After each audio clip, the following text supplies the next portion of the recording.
après la mort du prophète, etc. Donc bon, on s'est dit que c'était mieux que ce soit moi qui arbitre le débat, considérant le fait que Dem c'est pas là, quoi. Ok, cool. Donc vous êtes ok ناتي sur le fait que Kakaka, t'es ok que toi en fait tu veux défendre la position selon laquelle oui les califes ont trahi le prophète après sa mort en fait. Oui. Ouais, ok. Et en fait, qu'ils ont corrompu la religion par la même occasion. Que ce soit le Coran, le hadith ou la sira et tout ce qui va avec. Ok, Théo, que le Coran lui-même, ok, ça marche. il est où Kavid Déter, tu peux monter, hein. Ouais, fais-le monter. Ouais. Théo, est-ce que tu peux record, s'il te plaît, parce que je sais pas où il élève, là, il répond pas. S'il te plaît. Merci, Bébou. Je reviens. Walter, t'arrives à faire monter Khabib? Bah, il est déjà invité. Ah, ok. Ouais, je vais redire là ce que je vais dire quand ça va commencer, mais tu sais, ça, c'est un débat qui va être entre deux musulmans, on va dire. Salam Kabil, ça va? Wa alaykoum salam, ouais. Juste avant, on avait convenu de diviser le débat en deux parties. Une partie un peu d'herméneutique concentrée sur le Coran, c'est-à-dire que je voulais réfuter le coranisme par le Coran exclusivement, c'est-à-dire par des versets avec leur tafsir, qu'on en discute un petit peu. Et dans un deuxième temps, qu'on parle un peu de la méthodologie de la science du hadith, de tes narrations concernant les califes. Peut-être que tu vas attaquer ok. certains éléments de la Alors, chaîne de transmission des hadiths, tout ça, tu vois. ok, donc d'abord parler du Coran et du coranisme, c'est ça? C'est ça, en gros. Euh, je vais avoir des versets que je vais lui présenter pour lui démontrer, par exemple, que le Coran affirme l'existence de révélations extra-coraniques avec une force de valeur juridique. Tu vois, par exemple. Kakaka, t'es ok avec ça? Oui, je pense le débat bien compris, Ça en fait, marche. pour confirmer ce qu'il vient de dire Kabil, c'est qu'en gros, moi, ce que je pense, c'est que le Coran, il n'y a rien d'autre religieusement. C'est-à-dire, le Coran suffit pour être un musulman parfait. Ça veut dire que Dieu D'accord. n'a rien, n'a rien Ok. oublié. Attends, excuse-moi, juste terminer. Que Dieu n'a rien oublié dans le Coran.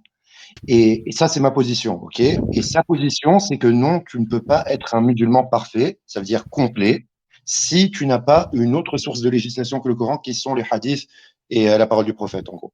D'accord. Exactement, ouais, c'est plutôt parfait. Est-ce qu'on Ok. m'entend juste?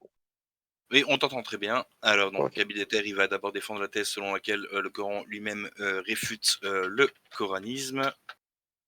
Et hop, donc KKK, il apporte la contradiction là-dessus. Et ensuite, dans un deuxième temps, c'est la trahison des califes et la succession après la mort du prophète. Exactement. En fait, moi, je vais Ça montrer que marche. ces éléments-là sont liés. En fait, le premier débat qu'on va parler, je vais essayer de le faire connecter à la deuxième partie du débat, qui est la trahison de certains compagnons du prophète et du détournement du message islamique. Ok, ça marche. Et du coup, ouais, alors du coup, je pensais faire commencer KKK parce que j'imaginais que le débat allait commencer justement sur la trahison des califes, donc je voulais que tu exposes ton truc. Mais je pense que puisqu'on commence par le Coran réfute lui-même le coranisme, serait plus logique que ce soit Kabil Deter qui commence, qui nous explique en quoi le Coran lui-même réfute le coranisme. Qu'est-ce que vous en Ben oui, pensez? oui, moi je suis. Bah, de toute façon, moi je vais pas faire de conférence, c'est-à-dire que je vais aller directement dans la discussion et l'échange libre. Donc il n'y a Oui, pas de souci, tu ok, ça marche. vois. D'accord. Alors, est-ce que le débat commence ou est-ce qu'on attend encore Oui. Non, c'est bon, ça Ouais. va commencer. Est-ce que quelqu'un peut... Boros, est-ce que tu es là? Bah attendez, je vais aller appeler... Ah si, Boros est là, ou Pic. Est-ce que vous pouvez appeler les gens dans un des... Ouais, c'est ce que je fais là. là. Ils sont juste un Ok. peu durs de. Ils sont juste un peu durs d'oreille, ok, ça marche. Bon. Et du coup, on va commencer. Bonsoir à tous, merci d'être là, merci aux deux participants, merci au public. Et donc ce soir, on a un débat entre deux compétiteurs musulmans sur le thème du Coran, mais aussi du prophète de l'islam, de l'histoire de l'islam. On a Kabil Deter, tout d'abord, qui va défendre la thèse selon laquelle le Coran lui-même réfute le coranisme. Vous savez, le coranisme, hein, c'est cette doctrine selon laquelle le Coran se suffirait à lui-même et que les ajouts en fait seraient superflus. Vous me corrigerez si vous en avez l'occasion.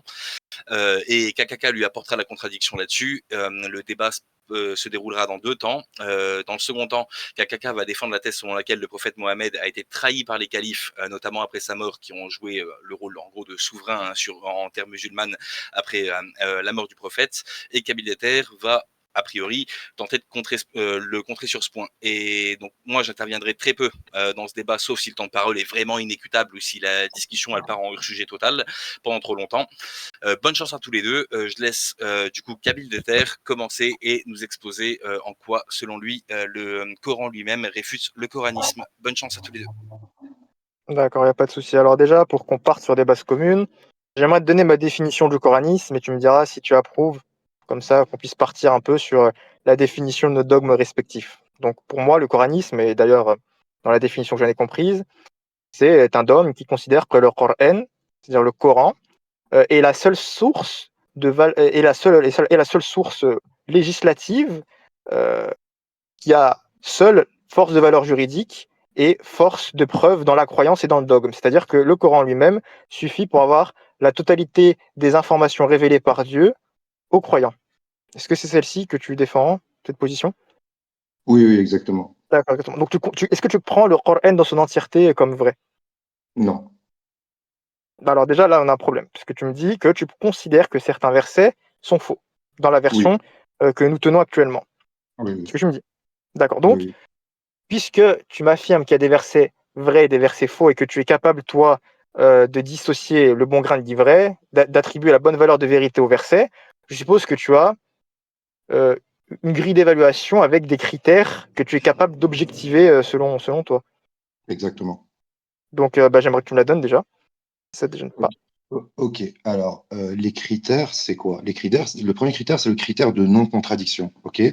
Par exemple, quand le Coran dit l'une des meilleures actions, c'est de nourrir un pauvre, on comprend que l'une des plus mauvaises actions, c'est d'avoir les moyens de nourrir un pauvre et de ne pas le nourrir. Quand le Coran dit que l'une des meilleures actions, c'est de libérer l'esclave, ou que c'est une voie difficile vers l'ascension à Dieu, quand le Coran dit ça, on comprend que c'est très difficile de justifier dans le même livre l'esclavage, tu vois, ou de codifier l'esclavage. Maintenant, c'est comme si tu prenais un livre où il y a écrit dedans que la Terre est plate et plus loin il y a écrit la Terre est ronde. En fait, tu arrives à 3 conclusions possibles. Soit la personne qui a écrit ce livre, il est schizophrène ou je sais pas ce qu'il a, mais les gens n'auraient pas pu le prendre au sérieux. Soit ce livre a été écrit par 2 personnes, ou soit ce livre est une corruption d'un livre écrit par une personne. D'accord, bon, déjà là on a un problème, puisque tu ne définis toujours pas la grille d'évaluation, puisque admettons que nous ayons, puisque je n'admets pas, admettons que là nous ayons un texte avec dedans 2 parties contradictoires. Ok, donc ce texte-là a 2 parties contradictoires. Comment tu fais toi pour choisir l'une des parties par rapport à l'autre? Ok. Par La exemple, là tu m'as donné un exemple, tu m'as donné l'exemple de nourrir les pauvres, tu m'as donné comme exemple libérer les esclaves.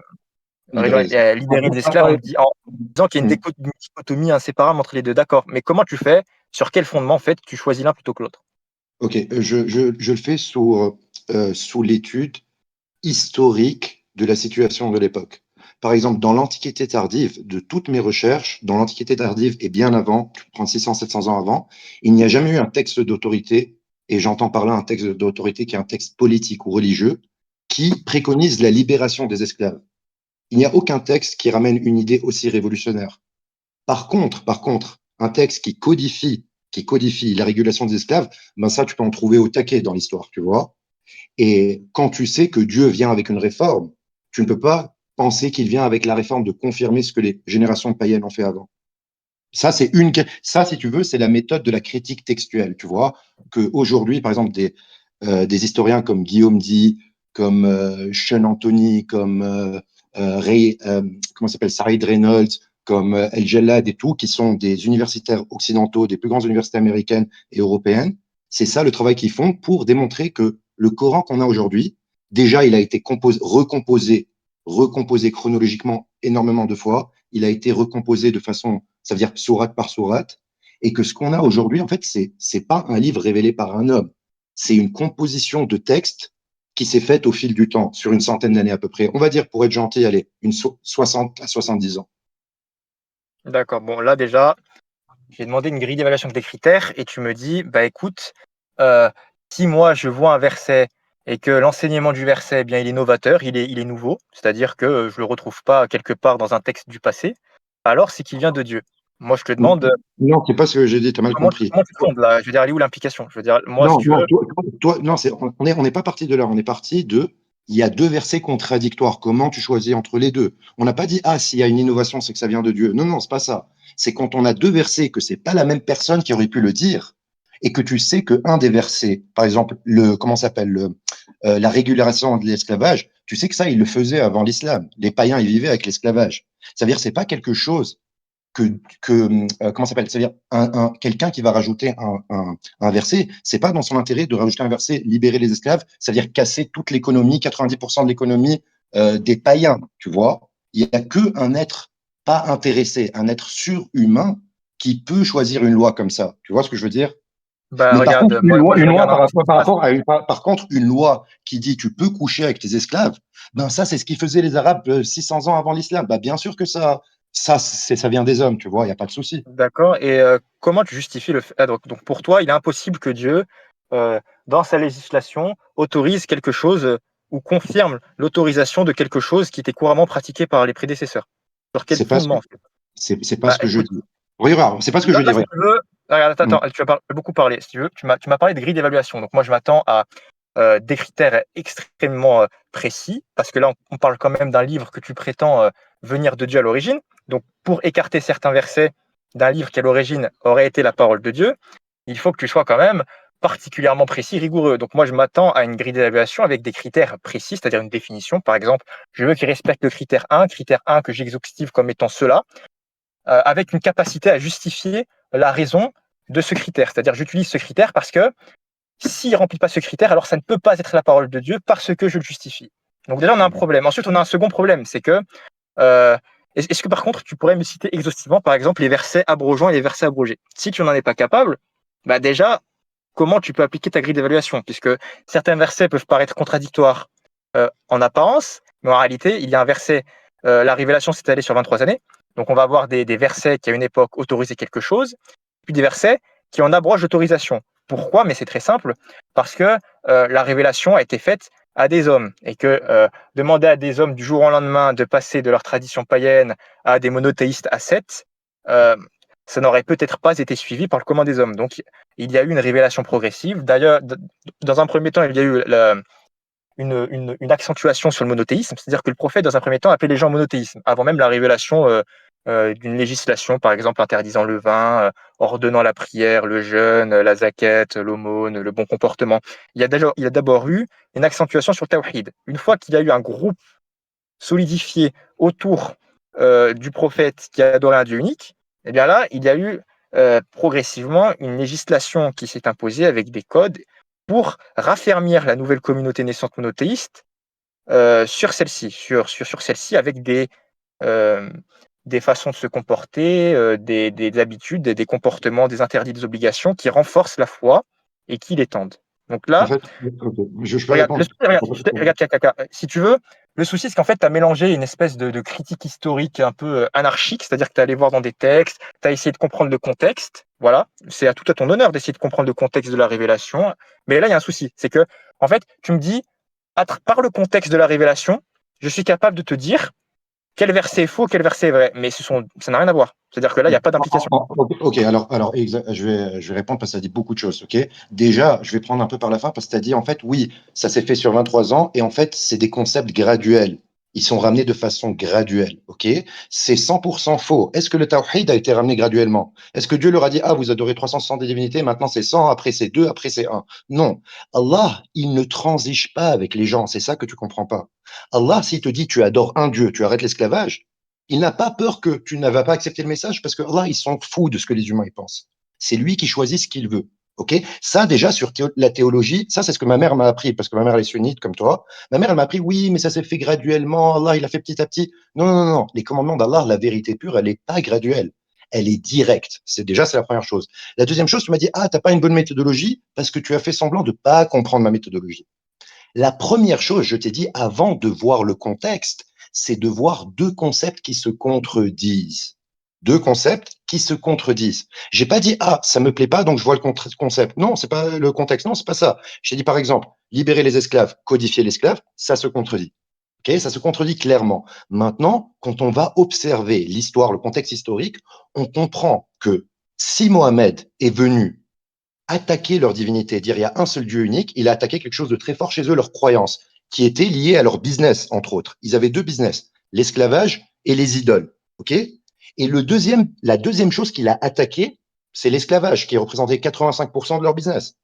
Donc, il est venu attaquer, changer de paradigme dans une société païenne esclavagiste, en disant des versets très forts que non, il y a un seul Dieu unique, vous avez fait des associés à Dieu, et non, il faut libérer les esclaves, il ne faut pas faire les esclaves. Maintenant, ça, c'est une méthodologie cohérente de critique textuelle. C'est la même méthodologie que les universitaires européens, comme j'ai cité Guillaume dit, tout ça et tout, mettent en avant. Comment eux, ils arrivent à dire oui, ça c'est venu après, ça c'est venu avant, c'est pas Mohamed qui a écrit ça, c'est des gens après Mohamed, c'est parce que ça contredit même le sens du message, tu vois. Et donc, j'ai la méthodologie, et c'est la méthodologie la plus claire. Maintenant, je te retourne la question. C'est quoi la méthodologie pour toi de dire que tout ce qu'il y a dans le livre, de A jusqu'à Z, ça vient directement de Dieu et que ça n'a pas été corrompu? Et c'est une question très grave, Kabyle, je vais te dire pourquoi. Parce que si jamais il y a un verset dans le Coran qui a été écrit par un homme, et que toi, tu te promènes sur la terre en disant que c'est la parole d'Allah, tu commets le pire crime islamique qui est l'association. Tu associerais la parole d'un homme à la parole du créateur de l'univers. Donc, je pense que les musulmans doivent faire très attention sur ça. Et il ne Ouais. faut pas dire que, il faut pas, Et, je termine juste sur ça. Tu sais, c'est quoi être quelqu'un qui craint Dieu? Quelqu'un qui craint Dieu, quelqu'un, il vient vers toi, il te dit, tu sais quoi? Dieu, il a révélé tout ça. Tu es, attention, attention, attention. Je vais prendre tout avec tes pincettes. Quelqu'un qui craint Dieu, tu lui dis pas, Dieu, il a révélé tout ça et il dit, Alhamdoulilah, merci mon Dieu, je prends tout.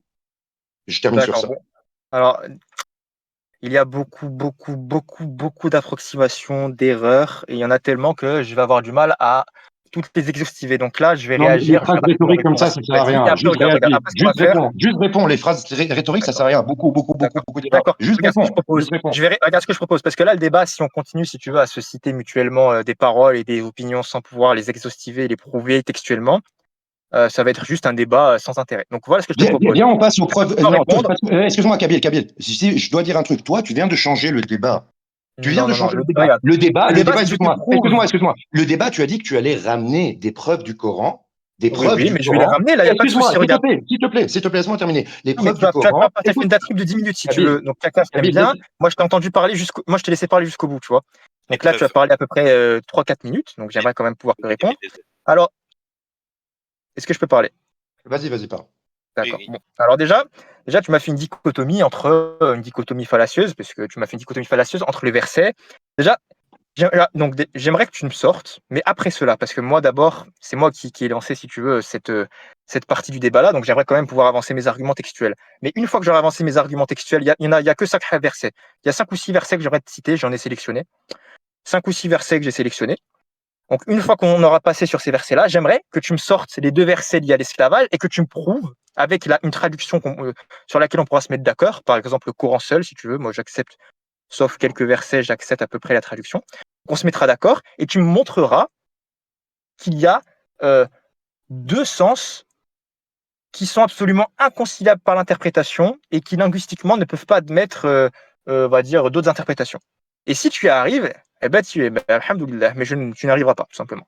Donc maintenant, et une dernière chose par rapport à ta critique historique, il faut savoir que la société mécoise ne s'est jamais construite sur l'esclavage. En tout cas, son économie ne s'est pas construite sur l'esclavage. Il faut savoir que les Mécois se sont enrichis, notamment du fait des guerres incessantes entre les Perses et les Romains. Les Perses et les Romains étaient en demande constante de cuir, notamment pour la fabrication de leurs selles, de leurs bottes, de leurs lanières. Et les artisans mécois étaient connus pour être de très grands artisans par rapport au cuir. Et donc, ils en exportaient beaucoup. Par exemple, le prophète Mohammed, lorsqu'il était le salarié de Khadija, parce qu'il a d'abord été salarié de Khadija, qu'il employait pour aller vendre ses possessions en Syrie, eh bien, il vendait principalement des sels, des objets, de l'artisanat lié au cuir et à la cavalerie. Pourquoi? Parce qu'à l'époque, les Romains et les Perses ne cessaient de s'entretuer, notamment la fameuse guerre entre Khosrow II et l'empereur Maurice et son successeur, qui s'appelait Héraclius. Donc là, je vais pas m'étaler. Et concernant la Ouais, justification de pourquoi je considère la sunna, pas que le Coran, la sunna dans son entièreté et le Coran comme étant des révélations, comme étant des preuves fiables, c'est parce que je suis capable de prouver que ce sont historiquement, avec une historiographie, une méthodologie rigoureuse et une épistémologie, que ce sont des sources fiables. Je suis ok. capable de le faire. Et je regrette que beaucoup d'universitaires occidentaux ne se penchent pas sur la science du hadith et ne se penchent pas sur la méthodologie employée par El-Bukhari, Muslim, parce qu'en fait, il ne s'agit pas de je prends des narrations que j'ai entendues, je les copie et puis c'est fini. Il y a une véritable science autour, c'est-à-dire qu'il y a la science de la riwaya, c'est-à-dire qu'il y a la science de l'étude de la biographie des narrateurs, il va y Oui, avoir une multitude de sciences. Si tu lis par exemple, il y a un traité qui s'appelle le traité d'Ad-Dimashqi, qui est un savant du hadith, ça fait un traité qui est facile à retenir avec tous les fondements de la science du hadith. Donc, je ne vais pas m'attarder là-dessus. J'aimerais qu'on passe direct à l'herméneutique parce que là, ça va être du précis. oui, Ça va être du carré. regarde. Si je peux répondre vite fait, regarde. En fait, on s'est beaucoup éloigné du sujet. Le sujet, c'est quoi? Le sujet, c'est tu vas prouver par le Coran que le Coran dit qu'il y a deux révélations. Le Coran est autre chose. C'est ce qu'on avait mis, on s'était mis au Oui, t'as d'accord. pas de souci. Je peux le faire. Non, Mais regarde, excuse-moi, Kabyle, laisse-moi terminer, je t'ai écouté. Il faut que tu respectes le fait. Il faut que tu respectes le fait que moi, quand je prends des livres, que ce soit le Coran, que ce soit les hadiths, que ce soit des livres d'histoire aujourd'hui, moi, ma méthodologie, c'est les livres, il y a toujours des erreurs dedans. Moi, j'ai pas vu Dieu l'écrire de sa main. Je n'ai pas vu le prophète de l'islam, je ne l'ai pas rencontré. Tu me demandes de faire confiance à des générations de personnes qui, comme je vais le démontrer après, ont massacré la famille même du prophète. Tu ne peux pas m'imposer ça. Maintenant, tu es obligé de respecter que moi, je ne prends pas tous les hadiths et je ne crois pas qu'ils sont tous vrais, comme je ne prends pas tous les versets comme ils sont tous vrais. d'accord. Il y a un souci. Excuse-moi. Je comprends, Kaka. Frérot. Non, il n'y a pas de Je comprends souci. ton avis. Excuse-moi. Je comprends ton avis, il y a un souci. Excuse-moi, laisse-moi terminer. Il n'y a que dans le Réponse de Kaka, dogmatisme oui. religieux. Excuse-moi. Il n'y a que dans le dogmatisme religieux, mais ça n'existe pas dans les universitaires, ça. Il n'y a que dans le dogmatisme religieux que soit tout est faux, soit tout est vrai. Ça vient de Dieu, D'accord. donc oui, Non, mais il y a regarde, pas, excuse-moi, les laisse-moi universitaires, terminer. regarde. Mec, Kabyle, je t'ai pas Mais coupé. non, mais tu me vends les universitaires occidentaux qui seraient sans biais. C'est quand même fou, Non, hein, parce que non, frère, écoute, regarde, La réponse de Kaka, Kaka, s'il regarde. te plaît. Non, tu auras l'occasion de répondre après. Kaka, il est en train de développer. S'il te Ouais, plaît. D'accord, vas-y. j'étais juste en train de répondre. Maintenant, c'est pas pour critiquer les universitaires, critiquer les savants d'islam, ni rien du tout. Moi, je te dis comme ça. Moi, de tout ce que je sais, j'ai vu la méthodologie religieuse, j'ai vu la méthodologie universitaire européenne et américaine. Je fais plus confiance aux Américains et aux Européens pour étudier des textes antiques. Pourquoi? Parce qu'ils ont un œil critique. Ils se disent pas, non, il y a des Arabes du 7e siècle qui nous ont dit que tout vient de Dieu, donc tout vient de Dieu. Non, ils ne réfléchissent pas comme ça. Ils disent, non, on sait qu'il y a la politique, on sait qu'il y a des gouvernements qui changent des choses. Ça s'est toujours passé et ça se passera toujours. Tu vois? Donc, mec, de dire, ouais, que tu peux pas prendre leur méthodologie, tu es obligé de croire que tout est vrai, sinon tu ne peux pas on peut pas commencer le sujet. On peut le commencer. Maintenant, moi, je te dis, dans le Coran, 6600 versets, moi, j'en rejette à peu près une centaine. À peu près une centaine, j'en rejette, ok? Et avec beaucoup de méthodes différentes, que ce soit la critique textuelle, que ce soit l'archéologie, que ce soit plein de choses, ok? Maintenant, est-ce qu'on peut commencer le débat? Moi, je vais utiliser et le Coran et la Sunna et les hadiths, parce qu'il y a des hadiths que j'accepte. Je suis pas, non, tout est faux. Tu vois, il y a des hadiths que j'accepte. Je vais utiliser ces deux éléments pour te prouver que la seule source de législation possible, c'est la parole d'Allah, le Coran. Let's go, on peut y aller? D'accord, ok. Cabinétaire. Bon, j'aimerais réellement te répondre, mais je vais passer directement, parce qu'il y a beaucoup d'approximations. Donc, je vais passer directement au verset. S'il te plaît. Alors, dans un premier temps, je vais te citer quelques versets. Ok. Tu pourras bien évidemment les vérifier. Donc là, je vais m'atteler à démontrer qu'il existe une révélation extra-textuelle. C'est-à-dire que dans le Coran, il y a des informations qui indiquent que le prophète a reçu, par un canal de révélation différent de celui de la révélation du Coran, des informations révélées, tout simplement. En fait, si de base, je t'avais demandé ce que tu acceptes le Coran dans son entièreté et si j'avais tenu à débattre avec toi, c'est que si je te sors une multitude de versets que tu me dis « Ah, ben en fait, je les accepte pas dans ma méthodologie, tout en étant un peu imprécis dans ta définition de ta méthodologie », eh bien, dans ce cas-là, ça veut juste dire que tu fuiras le débat, tu fuiras les arguments, en te cachant derrière une méthodologie que tu ne sembles pas maîtriser, puisque je te demande de m'exhaustiver des points, tu le fais pas. Bon, maintenant, je vais passer Kabil, au juste verset directement, on en parlera après. pour te rassurer, les seuls versets que je rejette, c'est des versets qui commandent des hommes à faire des turpitudes à d'autres hommes, comme violer les femmes esclaves, comme des choses comme D'accord, ça. ok. Donc, Donc là, t'inquiète déjà, pas, ok. je validerai la plupart des versets, je pense, que tu as donnés. T'inquiète pas. D'accord. Bon, déjà, je constate qu'il y a un biais, c'est-à-dire que en fait, tu vas avoir tendance à rejeter d'office les versets dont le contenu te semble contraire à ta morale subjective ou à la morale dominante de ton temps. Mais c'est systématique chez tous ceux qui sont critiques envers le Coran, c'est-à-dire que vous ne vous attaquez pas réellement à la science de la transmission, aux chaînes de transmission, mais vous avez plutôt d'office, par biais, rejeté les versets qui vous semblent contraires à vos opinions personnelles. Mais c'est bon, on en a fini, je pense. Là, c'était une introduction. Ça Là, fait on pas a fait une partie introduction, du on a débat. Ça présenté fait nos pas avis partie du sans trop de débat. preuves, c'est normal. Même Non, moi, ça j'ai pas fait pas trouvé. partie du débat. Vas-y, let's go, on peut y aller. D'accord, ok, allez. Donc déjà, je vais te citer, le verset numéro 152 de la sourate An-Nisa. Donc, je vais le lire rapidement. Et certes, Dieu a tenu sa promesse envers vous, quand par sa permission, vous les tuiez sans relâche. Je vais expliquer le verset et le contexte derrière. Jusqu'au moment où vous avez fléchi, vous vous êtes disputé à propos de l'ordre donné, et vous avez désobéi après qu'il vous eut montré la victoire que vous aimez. Il en était parmi vous qui désiraient la vie d'ici-bas, il en était parmi vous qui désiraient l'au-delà, puis il vous a fait reculer devant eux afin de vous éprouver. Et certes, il vous a pardonné, et Dieu est détenteur de la grâce envers les croyants. Alors déjà, je vais expliquer un peu le contexte pour qu'on puisse comprendre. Ce verset il est révélé à la suite de la bataille de Uhud. En fait, ce qui s'est passé durant cette bataille, c'est que le prophète avait ordonné, il avait donné un ordre, il avait ordonné à une compagnie d'archers de musulmans médinois de se tenir sur une hauteur près d'une montagne, la montagne d'Uhud, pour pouvoir protéger le flanc de l'armée musulmane et de n'y descendre et de ne pas quitter cette position sous aucun prétexte. Ce qui s'est passé durant cette bataille, c'est que les musulmans, ils ont eu l'avantage. Ils avaient l'avantage au début. Donc, la plupart en fait de ces archers se sont dit, plutôt que d'attendre, on va descendre pour participer à la prise du butin. Parce que si on se met en retrait, on n'aura pas de butin. C'est-à-dire que les affaires laissées par les ennemis sur le champ de bataille, on ne pourra pas les avoir. Donc, ils sont descendus. Khalid ibn Walid, qui n'était pas encore musulman à cette époque-là, qui était un grand général et un grand tacticien, ayant vu cette faiblesse dans le dispositif, il a lancé sa cavalerie. Il a décimé les quelques archers qui avaient quand même tenu à respecter les ordres du prophète, et il a pris à revers l'armée musulmane. Il a fait énormément de dégâts chez les musulmans, il y a eu beaucoup de pertes, notamment l'oncle du prophète Hamza et d'autres, ce qui a contraint les musulmans à reculer et à ne pas pouvoir vaincre leurs adversaires de façon décisive. Donc là, j'ai donné le contexte à peu près. Est-ce que tu l'acceptes, ce contexte ? Non, je l'accepte pas forcément, mais supposons que je l'accepte. Ok, pour le débat, pour l'argumentation, je l'accepte. Ok, let's go. D'accord. Bon. Alors, que s'est-il passé ? Alors là, déjà, dans le verset, donc là, on va faire, je ne sais pas si tu l'as sous les yeux, mais tu peux regarder Coran Seul, le sens approché en français, le premier qui vient. Je trouve que c'est un site qui exhaustive un peu. Donc là, dans ce verset, qu'est-ce que nous avons ? Nous avons déjà une information. Vous vous êtes disputé à propos de l'ordre donné. Donc, il y a eu un ordre. On est d'accord là-dessus. C'est-à-dire que là, le verset nous donne comme information qu'il y a eu un ordre. Cet ordre-là, il n'est pas nommément cité dans le Coran. Déjà, il y a un problème. Donc déjà, on a une preuve. Il y a eu un ordre, et cet ordre, il n'a pas été nommément cité dans le Coran. Il est nul. C'est-à-dire que dans le Coran, tu n'as nulle part cet ordre-là, qui le précède ou qui le succède. Donc là, on a une preuve qu'il y a eu un ordre qui a été donné et qui est extra-coranique puisqu'il n'est pas dans le Coran. Premier point. Maintenant, on a un deuxième point.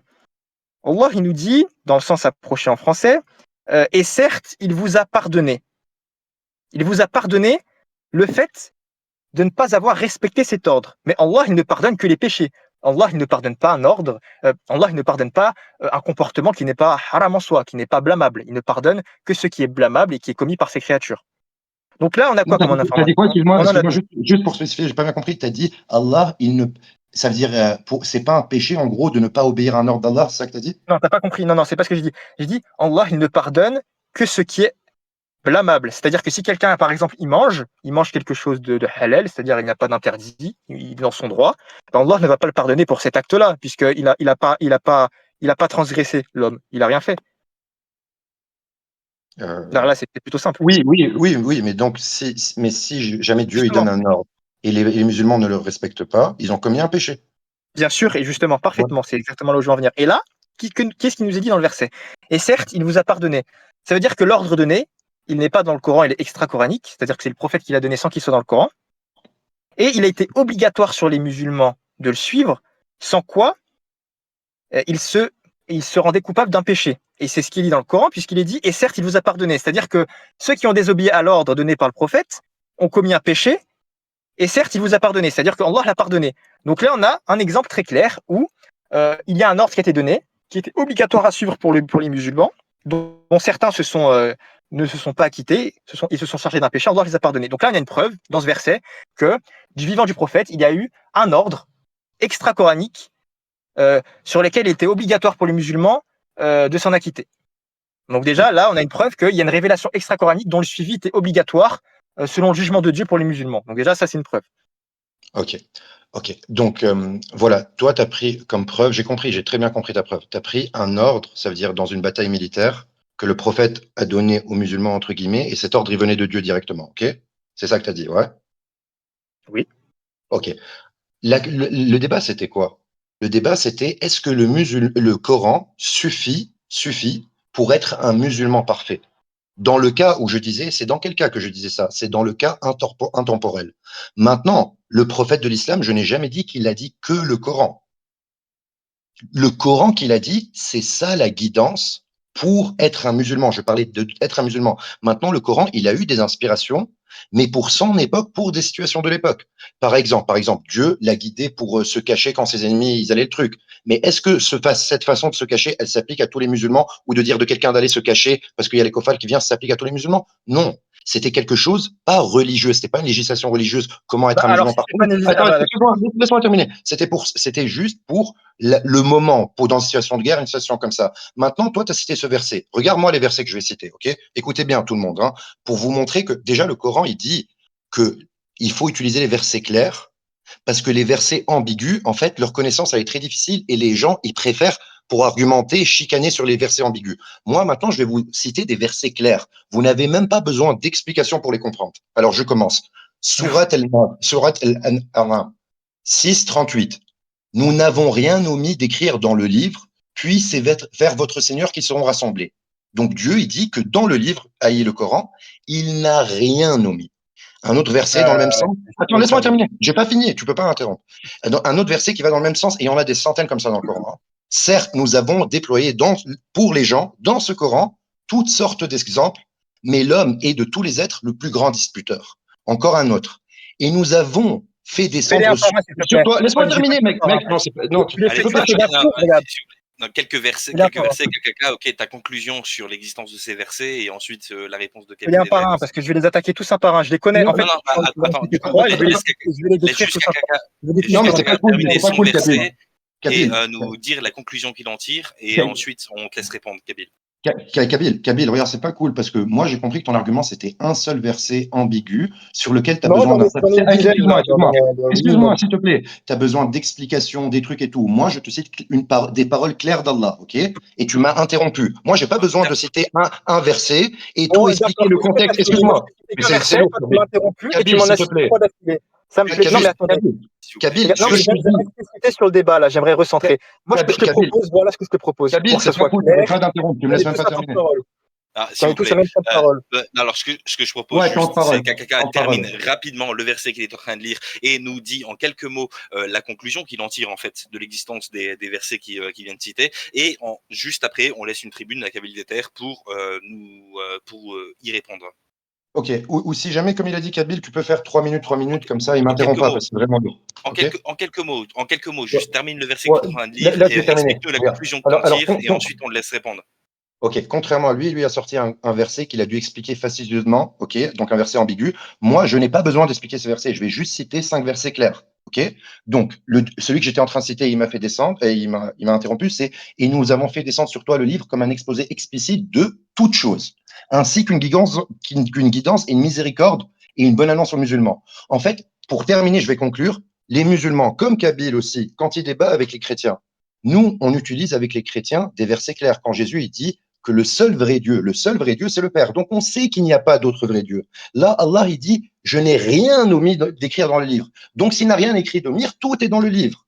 Il n'y a que des grands disputeurs qui peuvent dire non, mais il faut pas prendre que ça, il faut prendre autre chose. Si Allah, il t'a dit, il a rien omis, qui tu es toi pour dire qu'il a omis et qu'on a besoin de quelque chose d'autre? Let's go. Ok, Kabil. D'accord, il n'y a pas de souci. Alors moi, ce que je propose, en fait, pour que le débat il soit clair, c'est qu'on fasse un verset. C'est-à-dire, quelqu'un me cite un verset, j'objecte sur ce verset et j'en invoque un autre. Quelqu'un me refait ses objections et m'en cite un autre, et ainsi de suite. Moi, c'est ce que je proposais, comme ça, il y a une certaine fluidité, et il n'y a pas besoin de l'arbitre pour intervenir toutes les 10 secondes. Moi, c'est ce que je propose. Après, faites comme vous voulez. Je pense que c'est mieux, Kabyle, pour être plus équitable. Chacun parle 3 minutes. OK? Chacun parle 3 Ouais. minutes. Parce que sinon, tu vois, Alors, même. c'est magnifique, parce que reprenons le verset 38 de la sourate 6. Tu m'as cité, et là tu as été de très mauvaise foi, parce que tu m'as cité qu'une partie du verset. C'est-à-dire que là, moi, je t'avais cité la totalité du verset avec le contexte, pour être en plus le plus exhaustif possible. Toi, tu m'as cité une partie. Tu as délibérément omis d'omettre la partie suivante qui éclaire clairement de quel livre on parle. Ce n'est pas du Coran dont on parle, et je peux même l'expliciter en langue arabe. Tu m'as cité, nous avons rien omis d'écrire dans le livre, d'accord? Mais ça, euh, en fait, ça suit. C'est-à-dire, c'est la fin du verset qui suit une première partie. Cette première partie, c'est quoi?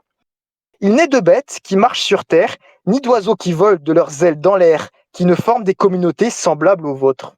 Déjà, si tu me fais ton interprétation, à savoir, nous n'avons rien mis d'écrire dans le livre, à savoir, le livre n'aimait rien d'omettre dans la religion, ben, quel est le rapport, quelle est la conjonction de la contiguïté dans le sens et le connecteur logique et le connecteur linguistique qui relie les deux versets, qui relie les deux parties du verset. Là, on aurait deux parties du verset qui n'ont pas de sens l'un avec l'autre.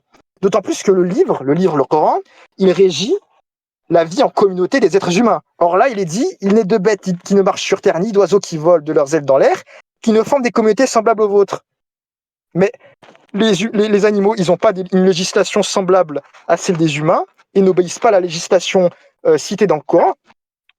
Dire, par exemple, les législations qui sont propres aux hommes, comme le fait de prier 5 fois, de ne pas manger de porc, de ne pas tuer injustement, ça ne s'applique qu'aux êtres humains. Alors, là, le verset ne fait pas sens. C'est-à-dire que là, avec ton interprétation, si je prends le verset dans son entièreté, il n'a pas de sens. Maintenant, là, je vais te citer le tafsir de tous les savants.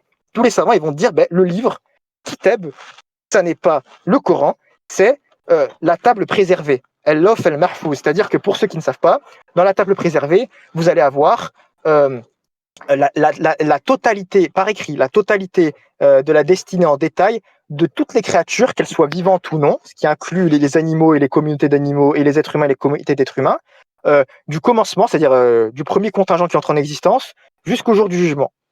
Et je peux le prouver. Par exemple, vous allez dans Wiktionary arabe, donc c'est le dictionnaire arabe classique, vous regardez le sens de Kitab, vous pouvez taper Kitab, le dictionnaire, vous allez avoir comme sens livre, vous allez aussi avoir comme sens écrit, vous allez aussi avoir comme sens... C'est bon, les 3 minutes, je pense. Hein. Attends, je termine là, parce que j'ai presque fini. Moi, je t'ai laissé développer ton point. Vous allez avoir comme sens lettre Non, de... on m'a dit 3 minutes, 3 minutes. Non, mais si tu me coupes en plein milieu, c'est nul, en fait. Concluons quelques mots et on laisse quelqu'un Bah regarde, répondre. dans le sens, vous avez quoi? Vous allez avoir dans le sens de Kitab, destiné, ce qui est écrit en haut. Là, c'est pas moi qui l'invente, c'est en langue arabe. Donc, non seulement c'est conforme à la langue arabe, l'interprétation qu'en font absolument tous les savants sunnites qui je rappelle, sont des spécialistes en linguistique. C'est une condition obligatoire pour être un mufassir, pour un exégète. Mais en plus, quand on le considère comme cela, ben le verset, il est cohérent, il est sensé, et il s'inscrit parfaitement dans la parole d'Allah qui est claire, qui a été révélée dans une langue arabe claire, et dont les différentes parties des versets ont un sens et se relient les uns les autres. J'ai fini. Ok, alors à moi, ok. Donc, tu as dit beaucoup de choses.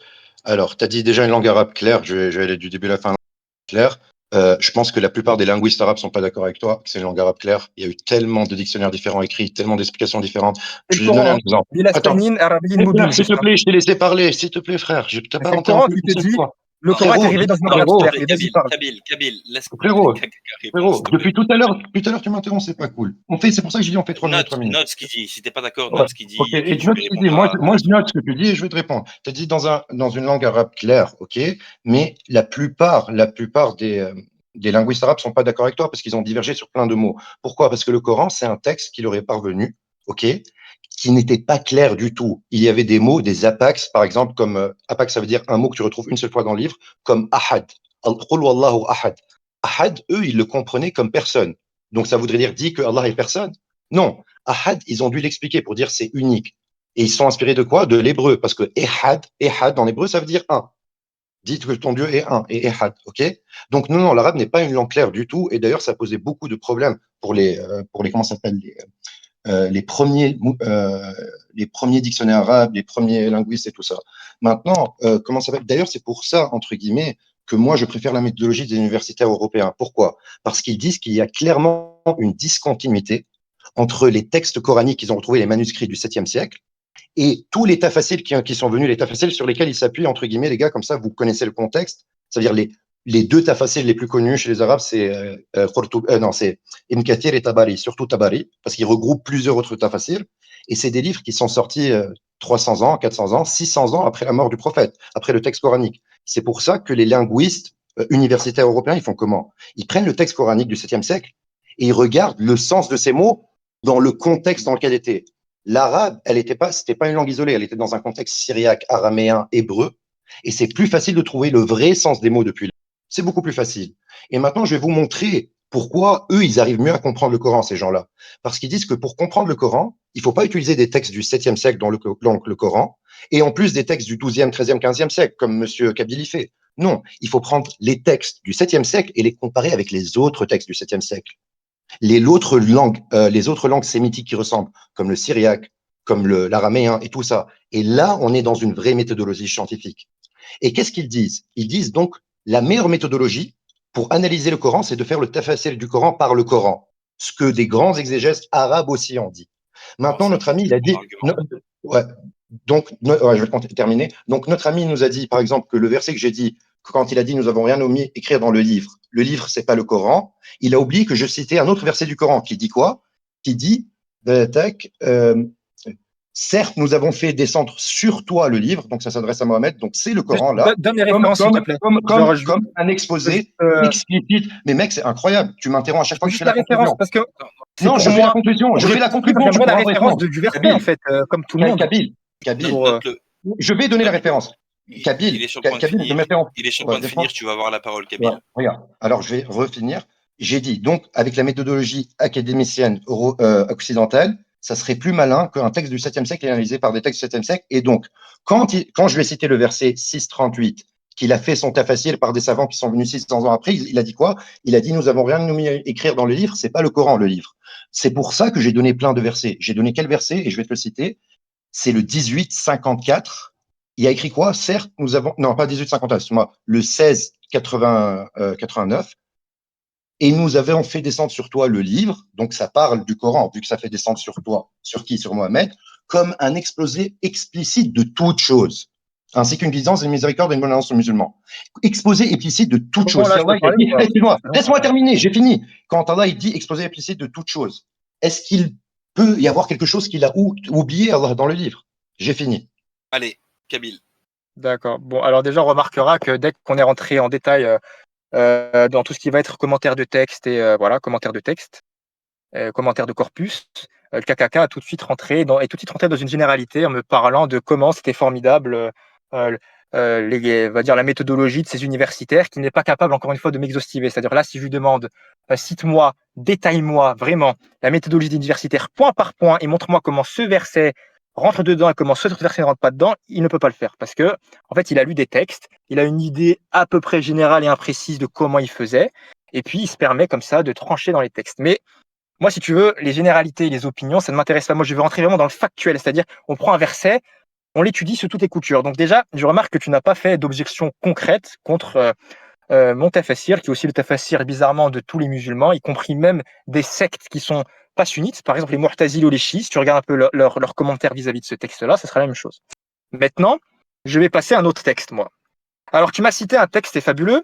Tu m'as cité un texte, 1687, je n'ai même plus la référence, donc je ne vais même pas pouvoir le lire en détail, puisque je ne le connais pas par cœur. Donc, voilà ce qu'on va faire. Je vais citer un autre texte qui prouve encore une fois qu'il existe une révélation extra-coranique. Je vais le faire encore une fois. Ensuite, j'attendrai de toi que tu reviennes sur le verset de la sourate Al-Nahl, parce que moi, j'ai un autre verset de la sourate Al-Nahl qui explicite très bien la portée et les limites de ce qui est dit lorsqu'on te dit que le Coran explicite toute chose. Maintenant, j'aimerais continuer. Moi, parce que tu cites beaucoup de versets qui vont dans ton sens, avec une interprétation fallacieuse. Moi, je vais continuer à citer les miens. Donc, je vais aller dans la sourate Al-Baqarah, verset 142. Je vais vous lire rapidement, parce que moi, je vous lis en entier. Je ne fais pas de coupure, etc. Et je vous donne le contexte en plus. Les faibles d'esprit parmi les gens vont dire qu'il les a détournés de la direction, la qibla, vers laquelle ils s'orientaient auparavant. Dit, c'est à Dieu qu'appartiennent le levant et le couchant. il guide qui il veut vers un droit chemin. Alors, qu'est-ce qui s'est passé? Je vous donne le contexte très vite. C'est qu'en fait, à l'époque, dans un premier temps, les musulmans priaient en direction de Jérusalem. C'était la première qibla. Et puis, Allah Ta'ala a ordonné un changement de qibla vers la Mecque. Ça a créé une fitna, c'est-à-dire qu'un certain nombre de musulmans ont apostasié parce qu'ils ne pouvaient pas accepter l'idée que la qibla, c'est-à-dire la direction dans laquelle ils priaient pendant des années, avait changé. Pour eux, c'était un choc. Donc là, le verset, il nous cite l'ordre précédent qui a été aboli par celui-là. Qu'est-ce qu'on remarque? On remarque que l'ordre précédent, il n'est cité nulle part ailleurs dans le Coran. Donc, c'est-à-dire que pendant des années, il y a eu un ordre, celui de prier en direction de Jérusalem, qui a été révélé par le haut prophète extra-coraniquement et que tous les croyants ont suivi obligatoirement.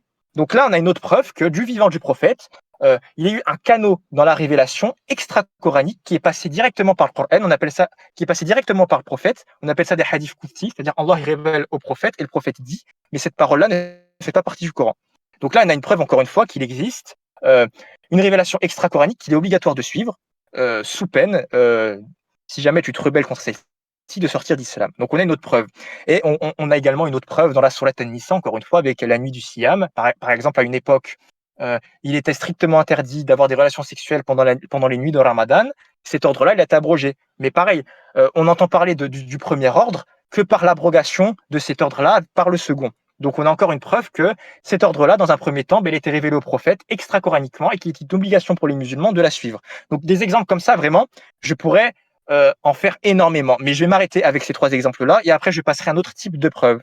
Là, j'aimerais que KKK me lise ces versets au complet et me dise verset 16, numéro 80, etc., précisément, pour que je puisse lui répondre point par point. Merci. Maintenant, moi, je vais arrêter ma prise de parole là. KKK, je te laisse répondre.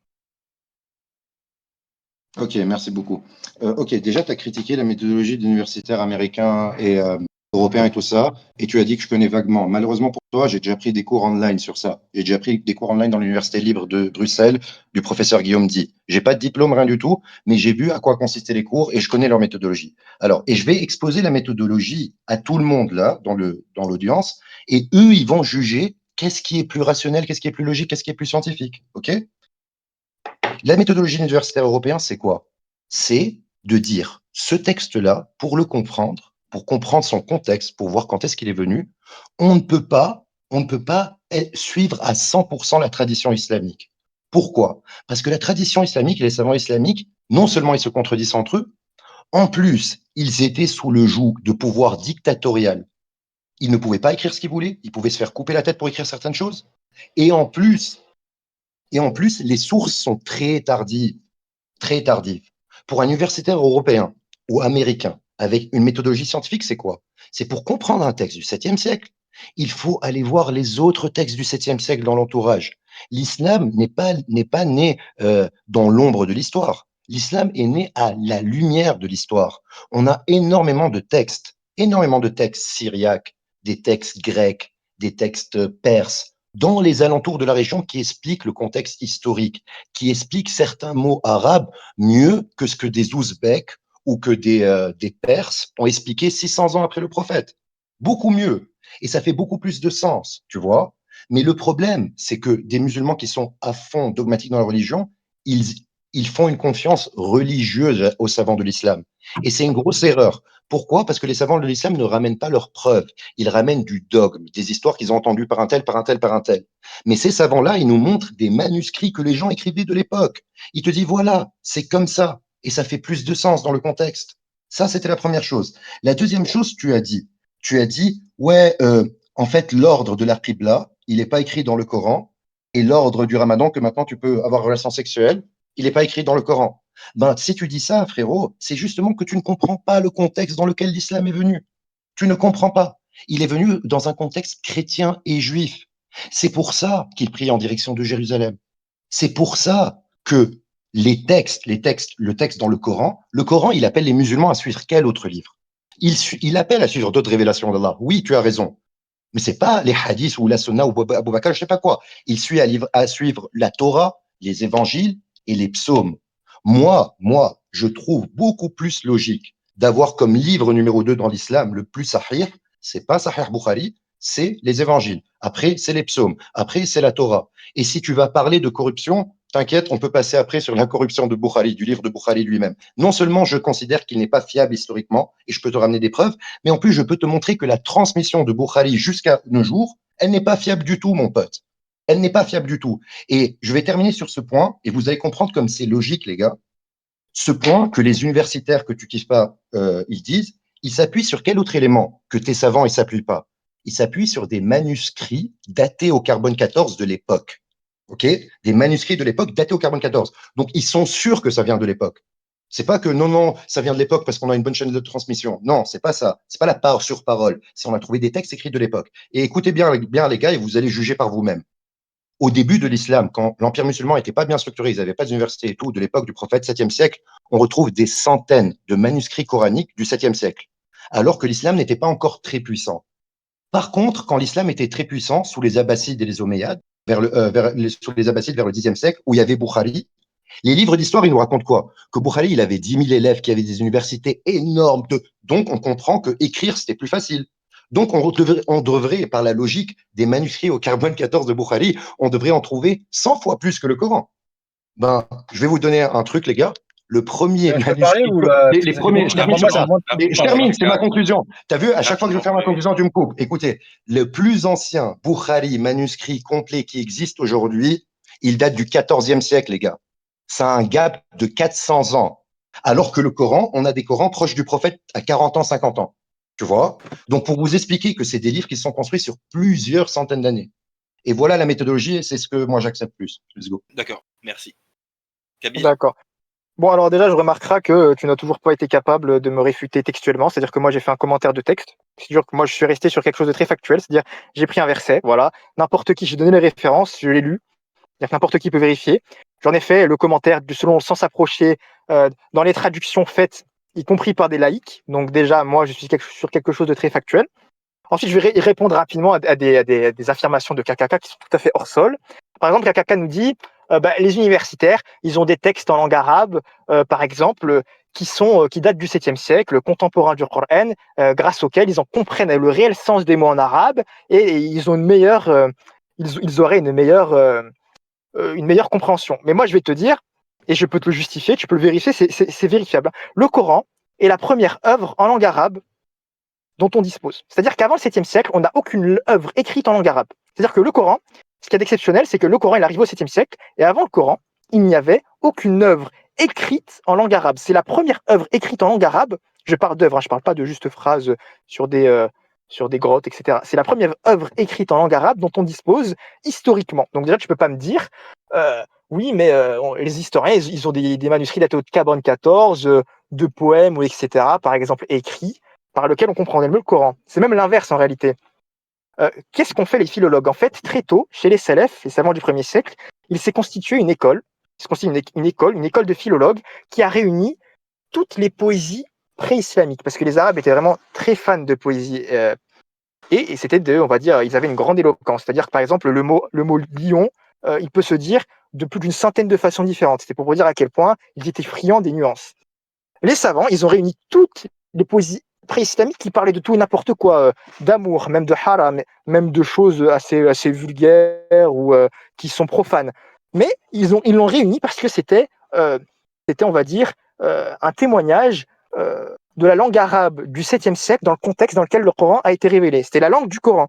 Et donc, à partir de ces textes-là, eh bien, ils ont pu exhaustiver tous les termes, tous les sens des termes. Par exemple, kitab, les 7 sens que je vous ai cités, on les retrouvera dans les poésies pré-islamiques.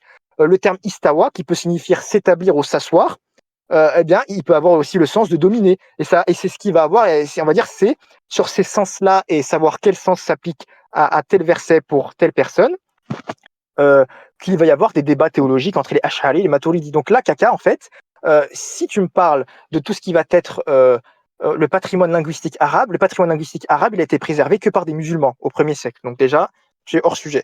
Ensuite, je remarque que tu as tout de suite abandonné des versets, parce que j'ai l'impression que tu peines à les défendre. Donc, par rapport au verset numéro 80, je ne sais plus, parce que je n'ai pas pu le retrouver, je suis en plein débat de la sourate An-Nahl, tu m'as dit, le Coran, il explicite toute chose. Donc, ce que j'entends par explicite toute chose, c'est explicite toute chose dans la religion. D'accord. Mais là, je regarde les Tafasil d'Al-Mujahid. Al-Mujahid, qui est un savant des 3 premiers siècles de l'Hégire, donc il est quand même plus proche du prophète que ne sont les universitaires. Donc la langue arabe qu'il parle, elle est sans doute plus proche de la langue arabe du prophète que la tienne. Al-Mujahid, il te dit, oui, mais ce qui est visé par là, c'est l'énonciation des lois générales de la religion. C'est-à-dire que le Coran, il va émettre des lois générales, comme par exemple, accomplissez la salette et acquittez-vous de la zakat. Et dans les hadiths, il va y avoir les modalités d'application, c'est-à-dire combien de cycles que tu vas faire, euh, quel montant tu vas donner à quelle période, etc. Ou alors, dans le Coran, il va être dit le mariage est obligatoire, la fornication est interdite. Et dans les hadiths, tu vas avoir les modalités d'application du mariage, la dot, le contrat, comment ça doit être rédigé, etc. Donc, il n'y a pas de contradiction. En fait, quand on te dit que le Coran explicite toutes choses, c'est les lois d'énonciation générale. Et encore heureux, le Coran, c'est pas un recueil de jurisprudence, c'est pas un code civil de plusieurs milliers de pages qui serait indigeste. Le Coran, il est parfait dans le fond comme sur la forme, et sa concision et également le fait que son sens soit explicité dans les hadiths, ça fait partie de sa perfection, parce que sa lecture est facilitée pour de nombreuses personnes qui font partie des gens profanes et qui ne s'intéressent pas à la juridiction dans le détail. Donc il n'y a aucune contradiction à affirmer que le Coran, oui, il explicite dans les lois d'énonciation générale, mais que dans les modalités, que dans les détails, eh bien, on va se référer au hadith. Et ensuite, là, je pense que tu vas. Je ne sais pas si j'ai encore le temps dans mon. Est-ce que l'arbitre, j'ai encore combien de temps là? Conclue rapidement. D'accord. Donc après, là, ce que je ferai, c'est que je reviendrai sur le verset de la sourate 16 que tu m'as cité, et moi, j'en citerai un autre qui te prouve que, effectivement, il existe une révélation extra-coranique qui subsiste encore aujourd'hui. Donc là, tu ne pourras même pas te dire, oui, mais c'est du vivant du prophète. Donc je te laisse parler. Je vous interromps juste pour vous dire qu'il reste environ 30 minutes au débat. Donc, si vous avez un sujet qui vous tient à cœur et que vous souhaitez aborder avant la fin, profitez-en. N'oubliez pas de transmettre vos votes à Doussou ou à Boros en message privé sur le modèle qui vous en fournit dans le salon textuel. Et on compte sur vous pour voter honnêtement. Je me mute et j'interviens dans 20 minutes pour annoncer la conclusion. Ok, ok, cool. Bon, voilà, ouais, le débat, il est plus resté sur le Coran qu'en fait l'histoire islamique au 1er siècle. De toute façon, c'est connecté, mais je vais juste conclure sur ce sujet du Coran. Voilà, encore une fois, tu t'es trompé dans la méthodologie. Tu as dit, ouais, moi j'utilise ce tafsir qui est venu au 3e siècle après l'islam, c'est-à-dire 300 ans après l'islam. Je te dis que ce type, il vient de Perse. Il vient 300 ans après, il est déconnecté du contexte historique, culturel. Alors qu'un type comme Guillaume dit, il va faire le tafsir avec quoi? Tu as dit la langue arabe, comment ils peuvent mieux la comprendre? Je vais t'expliquer les techniques scientifiques. Comme ça, peut-être, franchement, frérot, si tu es honnête, tu vas me comprendre. Comment ils font ces gens-là? Pourquoi ils utilisent le syriaque? Pourquoi ils utilisent l'araméen? Parce que l'arabe, c'est une langue, comme tu as dit, le Coran, c'est le premier texte en arabe. Mais avant l'arabe, il y avait quoi? Il y avait le proto-arabe, pro-proto-arabe, pro-proto-arabe. Après, tu arrives au syriaque, tu arrives au nabatéen, tu arrives à l'araméen. Les langues, elles ont une racine, une source. La méthodologie, comme tu as dit, des Arabes, d'aller demander aux Bédouins, ah, ça veut dire quoi pour toi ce mot? Ce mot, ça veut dire quoi? Ce mot, ça veut dire quoi? C'est comme ça qu'ils ont fait les premiers dictionnaires en arabe. C'est pas la bonne méthodologie parce que le texte, il est plus vieux que eux. La bonne méthodologie, c'est de voir, par exemple, le syriaque. En arabe, par exemple, prière, on dit salat. En syriaque, on dit salot. Zakat, on dit zakot. Kriyana, c'est un mot qui voulait dire pour eux, style homélie ou récitation, que ça ressemble beaucoup au Coran, le mot Coran. Ok? Donc, pour t'expliquer, il y a des vraies méthodes scientifiques. Mais pour toi, tu es coincé pour dire non, pour connaître un mot, il faut pas voir la racine du mot, les langues d'avant, comment les langues proto-sémitiques ont évolué pour comprendre vraiment ce qu'il veut dire ce mot. Tu as dit non, non, non, il faut faire confiance à des gens qui viennent 3 siècles, 4 siècles, 5 siècles après. C'est une méthodologie foireuse, frérot, pour tout. Là, tu sais, tu tombes dans quoi? Tu tombes dans un truc que le Coran t'a averti. Le Coran, il te dit quoi? Il faut que tu réfléchisses. C'est un livre pour les gens doués d'intelligence. Et toi, tu réponds quoi? Tu dis non, je prends sur quoi j'ai trouvé mes ancêtres. Si mes ancêtres, je les ai trouvés sur cette explication, c'est que c'est la bonne. Et ça, c'est l'accusation que Dieu fait à toutes les religions qui viennent avant. Il dit quoi aux chrétiens? Il dit quoi aux juifs? Les juifs disent non, non, non, ok, peut-être, mais nous, on préfère rester sur ce qu'on on a trouvé nos ancêtres. Donc ça, c'était ma conclusion du sujet avant. Et je vais faire la connexion avec ce sujet-là. Je vais faire une très belle connexion sur la trahison du prophète avec, vous allez voir comme elle est magnifique la connexion, hein, avec un hadith de Omar. Ok? Moi, je dis quoi? Je dis que les califes, attendez, je vais juste le ramener. Je dis que les califes, ils ont trahi le prophète. Ok? Ils ont trahi le prophète comment? Ils lui ont usurpé le pouvoir et ils ont manipulé la religion. Et je vais donner un exemple. Alors, verset. Tac. Ok, voilà, j'y suis. Un instant. Ok. Tac, la position de Omar, la position. Ok. Ok, alors je vais citer un hadith qui est cité dans Muslim, Bukhari et tout ça. Ok. Le prophète, sur son lit de mort, il a dit aux gens qui étaient autour de lui, dont Omar ibn Khattab, ses compagnons, ramenez-moi un stylo que je vous écrive quelque chose sur laquelle vous vous néguez. Attends, la phrase c'est une tablette et de l'encre afin que j'écrive quelque chose après quoi vous négarez jamais.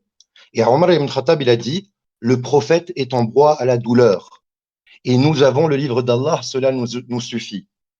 Donc Omar, regardez comme c'est stylé la connexion. Donc Omar, déjà, c'est un coraniste. Parce qu'il dit non, le prophète, ce qu'il va écrire, on s'en fout, vu que le Coran, ça nous suffit.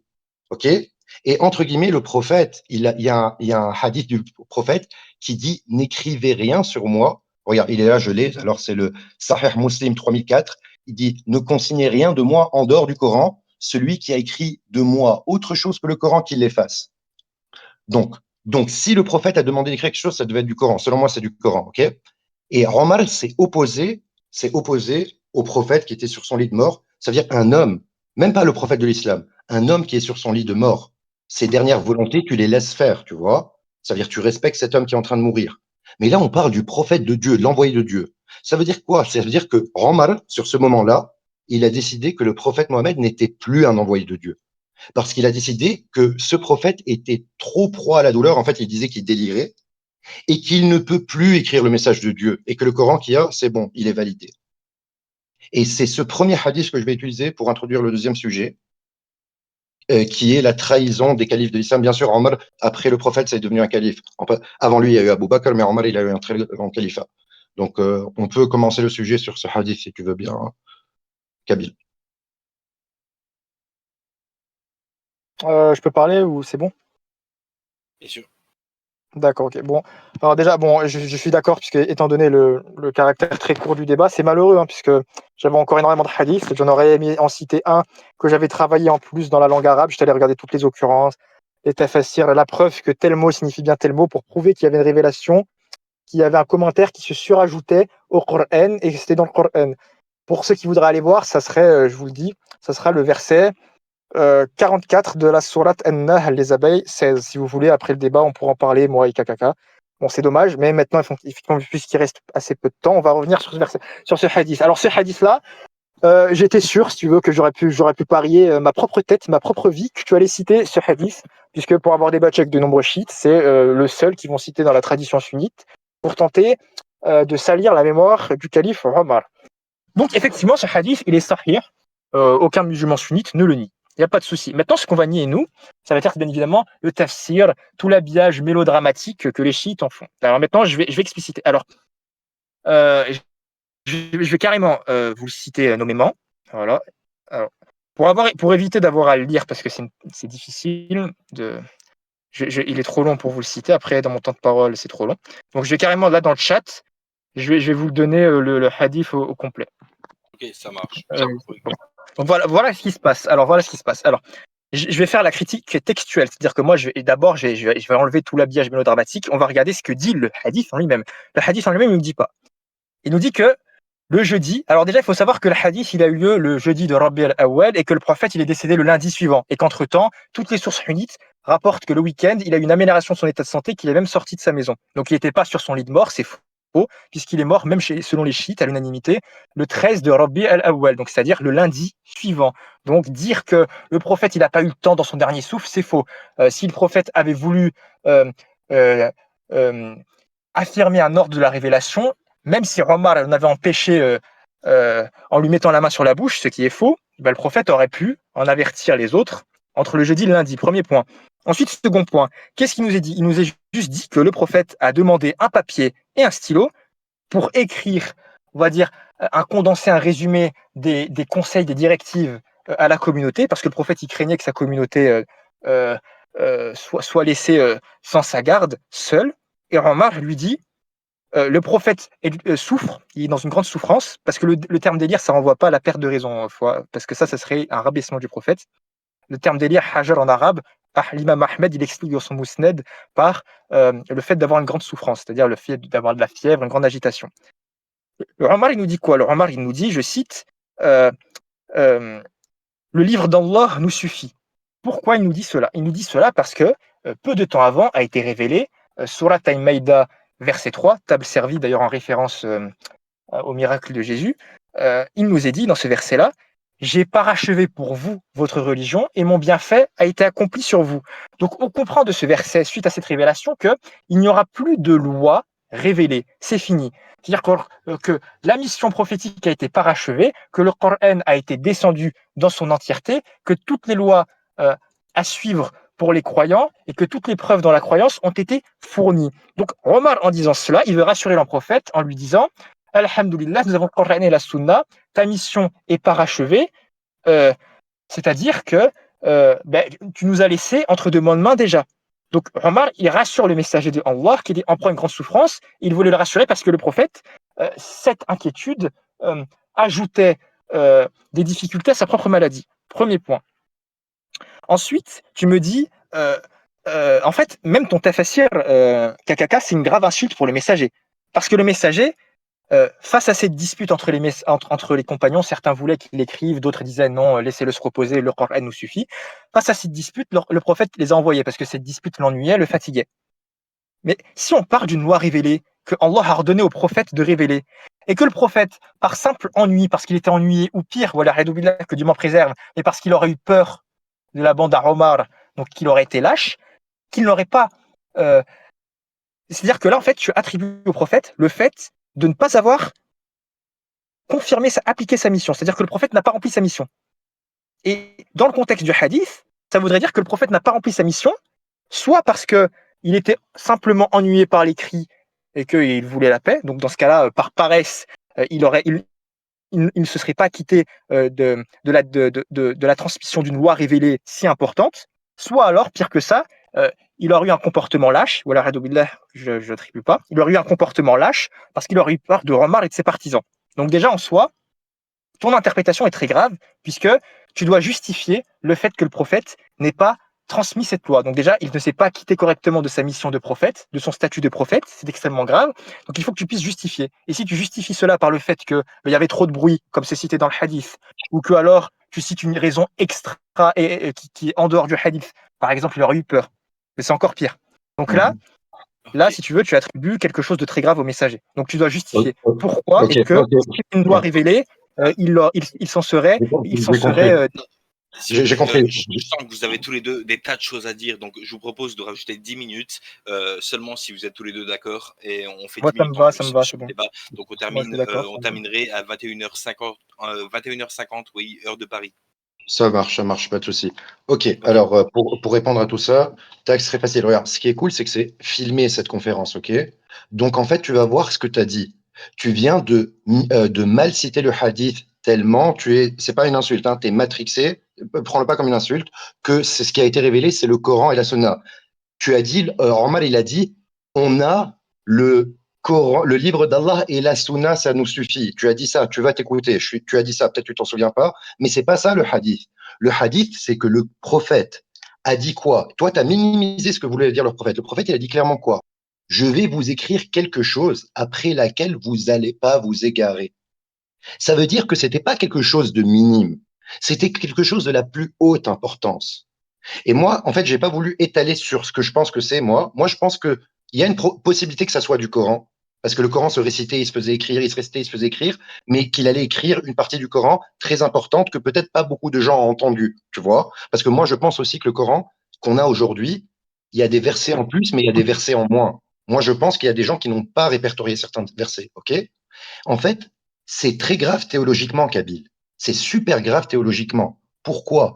Parce que là, tu as le messager d'Allah qui te dit à toi, et d'ailleurs, les gens se sont chamaillés parce qu'il y avait un groupe avec Omar qui ne voulait pas, mais il y avait un groupe qui voulait. Et pourquoi le prophète les a congédiés? Et le prophète, il s'est énervé contre eux, et c'était la dernière fois qu'il a eu une relation, on va dire, avec certains d'entre eux. C'est la dernière fois qu'il les a vus, avant de mourir quelques jours après, comme tu l'as dit. Pourquoi il s'est énervé? Il les a congédiés. Parce qu'en fait, moi, ça c'est une interprétation, une hypothèse, parce que le prophète a réalisé que, attends, ces types-là, pendant toute ma période prophétique, ils ont essayé de me tuer. Après, ils se sont convertis. Après, ils m'ont dit, ouais, pourquoi tu rajoutes pas ça dans le Coran? Ouais, pourquoi tu fais pas ci? Ouais, nous, on n'a pas envie d'aller à la guerre. Et maintenant, ils veulent m'empêcher d'écrire quelque chose. Alors que je viens de leur dire que ce n'est pas pour qu'ils s'égarent de la plus haute importance. Ben moi, je pense que le prophète était assez malin pour comprendre que Omar était prêt à faire un massacre à ce moment-là. Pourquoi? Parce que l'histoire qui suit, qu'on va continuer, c'est comment ils ont pris le califat, comment ils ont refusé le califat à Ali. Moi, je pense que dans ça, je pense que le prophète allait réécrire des versets où Ali était clairement le successeur du prophète. Parce que, tu sais, frérot, plein de choses dans le Coran et dans la Sunna, c'est des insultes au prophète. Et un truc qui est très insultant pour les Arabes, et tu le sais très bien, c'est de ne pas laisser un héritage clair. Et là, le prophète, il a voulu laisser un héritage clair. Il a dit, je répète encore une fois le hadith parce qu'il est violent, hein. Je sais pas si tu as bien entendu. Il a dit, je vais vous laisser quelque chose après moi, quelque chose après laquelle vous nous égarez jamais. À la limite, Omar ibn Khattab, si c'était un vrai musulman, un vrai croyant, tu es curieux de savoir l'envoyé d'Allah, qu'est-ce qu'il a envie d'écrire. Et tu as dit, ouais, ça veut pas dire qu'il délire, c'est juste une maladie. Mais attends, si c'est juste une maladie qui le fatigue, si quelqu'un il est fatigué, et qu'il n'a pas déliré, son cerveau, ça va. Donc, ce qu'il dit, il peut l'écrire. Il n'y a pas de souci. Surtout s'il te dit que c'est la plus haute importance. Surtout s'il est dans un état de faiblesse. Tu comprends? Donc, il n'y a aucun moyen de tourner ce hadith avec quelque chose de positif qu'il aurait fait à Omar. Il n'y a aucun moyen. Et encore une fois, les musulmans, à chaque fois, moi, je suis pas chiite, hein, mais ils ont raison sur ce point, tu vois. Ils ont raison clairement. Et les musulmans, c'est-à-dire sunnites, ils sont matrixés à utiliser comme argument, ouais, mais ça, c'est ce que les chiites, ils disent. Là, on s'en fout. Les gens, ils savent que je suis pas chiite, ils savent que voilà, c'est pas un argument, ça. L'argument, tu dois maintenant expliquer comment toi, tu es d'accord que ton messager, il te dit un truc sur lequel tu ne peux pas t'égarer et tu lui dis non, on n'écrit pas. Et maintenant, je te poserai une question personnelle, juste après que tu m'aies répondu sur ça. Toi, tu aurais été dans le groupe de Omar, dans le groupe qui voulait interdire au prophète d'écrire, ou tu aurais été dans l'autre groupe? Parce que l'autre groupe, c'est aussi des musulmans, c'est aussi des sahaba. Ou est-ce que Omar, c'est un sahaba spécial? Ou est-ce qu'il serait le meilleur des Sahaba? J'attends ta réponse. D'accord. Alors, bon, déjà, moi, je vais rester sur ce hadith. Alors, déjà, je remarque que tu n'as pas répondu à mes objections. Ensuite, tu m'as cité un autre argument que je vais m'employer à réfuter. Tu m'as dit, ben, moi, je pense, tu m'as donné ton interprétation personnelle. Tu m'as dit, mon interprétation personnelle, c'est que, si je reprends bien tes mots, ta interprétation personnelle, c'est que, en fait, le prophète, sallallahu alayhi wa sallam, en ayant vu le comportement que tu juges ingrat et indigne de Omar et en ayant vu la gravité de son comportement, est décidé de le punir en ne divulguant pas la révélation qui aurait pu être profitable à toute la communauté. Moi, c'est comme ça que j'ai compris ton argument, à peu près. Maintenant, j'aimerais réfuter cela. Par le Coran, encore une fois. Dans le Coran, il est dit que périsse Abu Lahab. Et il est aussi dit on comprend aussi de deux versets du Coran que Abu Lahab, ce sont d'ailleurs les deux seuls mécréants cités nommément. Abu Lahab et Abu Jahl. On comprend que ces deux individus eh bien, sont destinés au feu de l'enfer. C'est-à-dire que Allah a révélé au prophète Mohammed que ces deux individus auxquels il faisait la prédication, auxquels il appelait à l'islam, ne se convertiraient jamais et mourraient non musulmans en combattant le prophète jusqu'à leur dernier souffle. Est-ce que le prophète, alayhi salatu wassalam, il a arrêté de faire la prédication à ces gens-là? Non. Il a continué de voir Abu Lahab, il a continué de voir Abu Jahl. Pas parce qu'il croyait qu'il pouvait changer la prédestination. La prédestination ne change pas. Donc il savait qu'il serait effectivement destiné à l'enfer.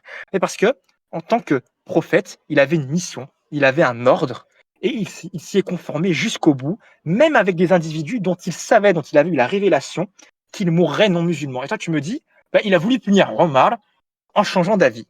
Ça ne tient pas. D'autant plus que ça ne tient pas parce que je t'ai cité un autre verset que J'ai tu as jamais dit ça, j'ai jamais dit ça, t'as mal compris, juste je fais une parenthèse. Moi j'ai dit pourquoi il a pas dit, parce qu'il a vu que Omar il a tellement pété un câble qu'il pouvait en arriver aux armes.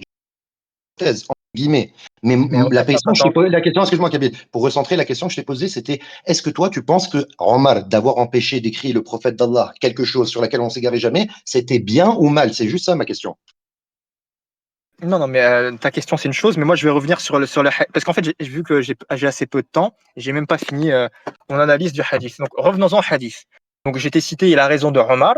Effectivement, ce que le prophète a demandé n'était pas un ordre révélé. Pourquoi? Parce que la révélation était achevée. J'ai cité le verset 5 le verset 3 de la sourate Maïda, je n'ai pas rachevé pour vous votre religion, donc c'était plutôt clair. Et cette parole de Omar visait à rassurer le prophète et il souhaitait qu'il se repose. Mais il y a une autre chose que tu n'as pas citée, c'est que je rappelle que cet événement est arrivé le jeudi de Rabi al-Awwal et que le messager, même selon les chiites, c'est-à-dire que c'est accepté par les chiites, il est décédé le lundi de Rabi al-Awwal. Et dans toutes les sources sunnites, il est mentionné que le prophète, se sentant mieux, est sorti et a même assisté à la prière du soir. Maintenant, je vais même aller plus loin.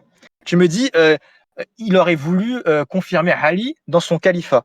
Ben là, regarde, j'ai un hadith de l'imam Ahmed dans son Musnad. Il faut savoir que là, le hadith que tu m'as cité, il a pour source Al-Bukhari et Ahmed. Donc, tu ne peux pas citer juste l'imam Ahmed en disant oui, mais sa méthodologie d'authentification, elle est valide pour celui-là, mais elle n'est pas valide pour celui-là. Pourquoi? Parce qu'il ne va pas dans mon sens. Donc, je vais te le citer.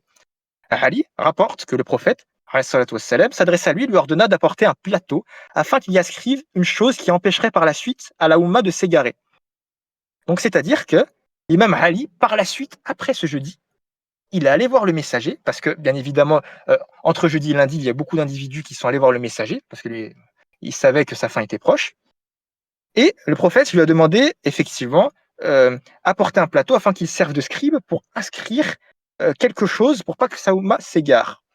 Et Ali prend peur, il dit « Je crains que si je quitte la pièce », parce que c'était le lundi soir, c'est-à-dire que c'était très peu de temps avant que le messager décède. Pour le coup, le prophète était vraiment sur son lit de mort le lundi, puisqu'il est décédé le lundi, pas le jeudi. Que se passe-t-il?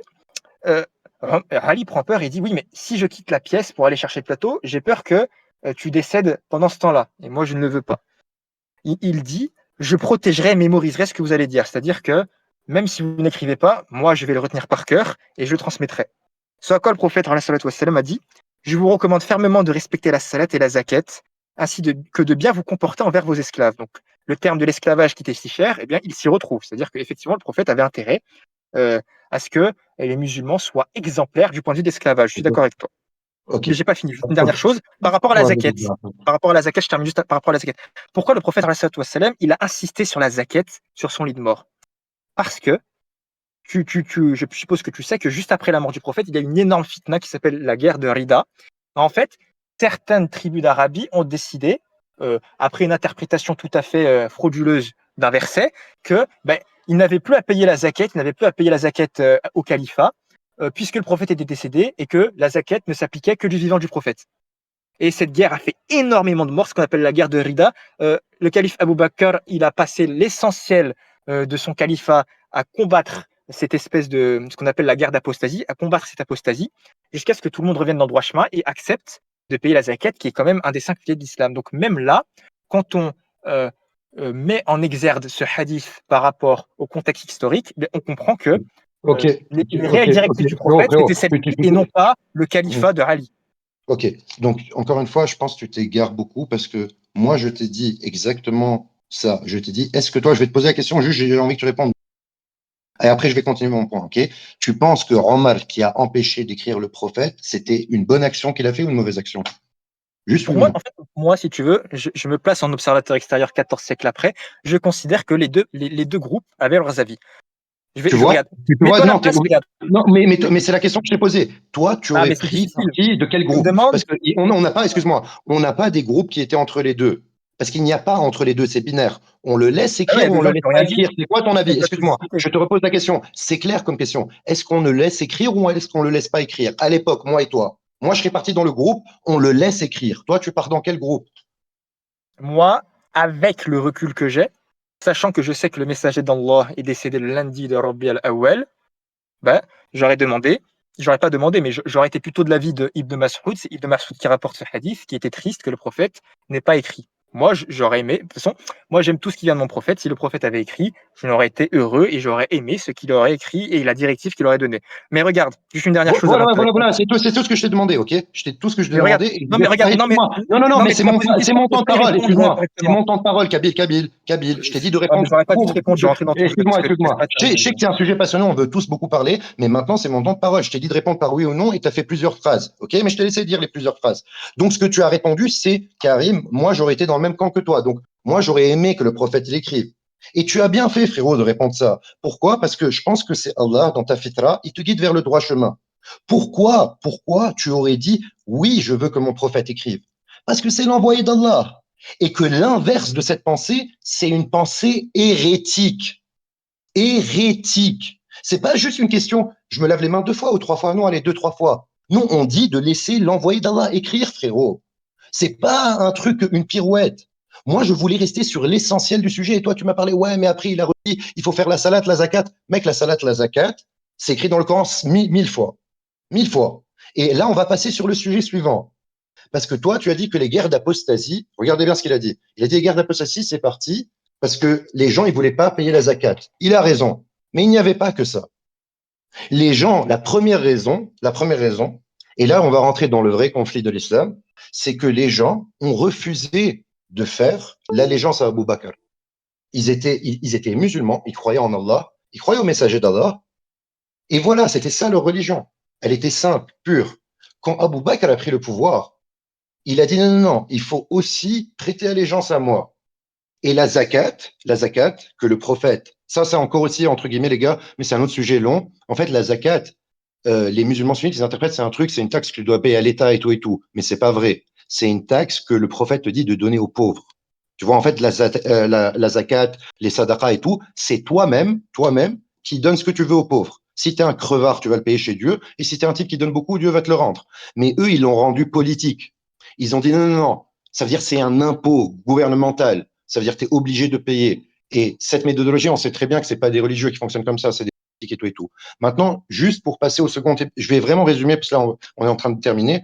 En gros, les gars, pour vous résumer, quand le prophète de l'islam est mort, non seulement, je vais passer loin dans le temps, non seulement Ali a refusé de prêter allégeance à ce type Abu Bakr, mais en plus, la fille du prophète elle-même, elle a refusé de prêter allégeance.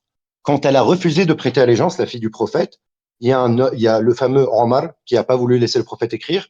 Il est venu autour de sa maison et il m'a menacé de la brûler dans sa maison. Parce que Fatima, en fait, c'était la femme de Ali. Et il voulait que Ali et elle viennent prêter allégeance. Pourquoi? Parce que ça devait être très... Par exemple, le nouveau califat qui naissait musulman, si c'est Abu Bakr, quelqu'un qui n'est pas de la famille du prophète, ben, pour avoir une légitimité dans l'empire, il est obligé d'avoir l'allégeance de la famille du prophète. Et ça, c'est la corruption de l'islam. Si vous voulez, les gouverneurs musulmans qui sont venus par la suite, ok, et en fait, après, il y a eu quoi? Il y a eu Abu Bakr, Omar, Othman. C'était tous des ennemis de la famille du prophète, entre guillemets. Et après, Ali, donc le type de la famille du prophète, quand il a pris le pouvoir, les gens qui étaient puissants, les Omeyyades, n'ont pas voulu lui donner la bayra.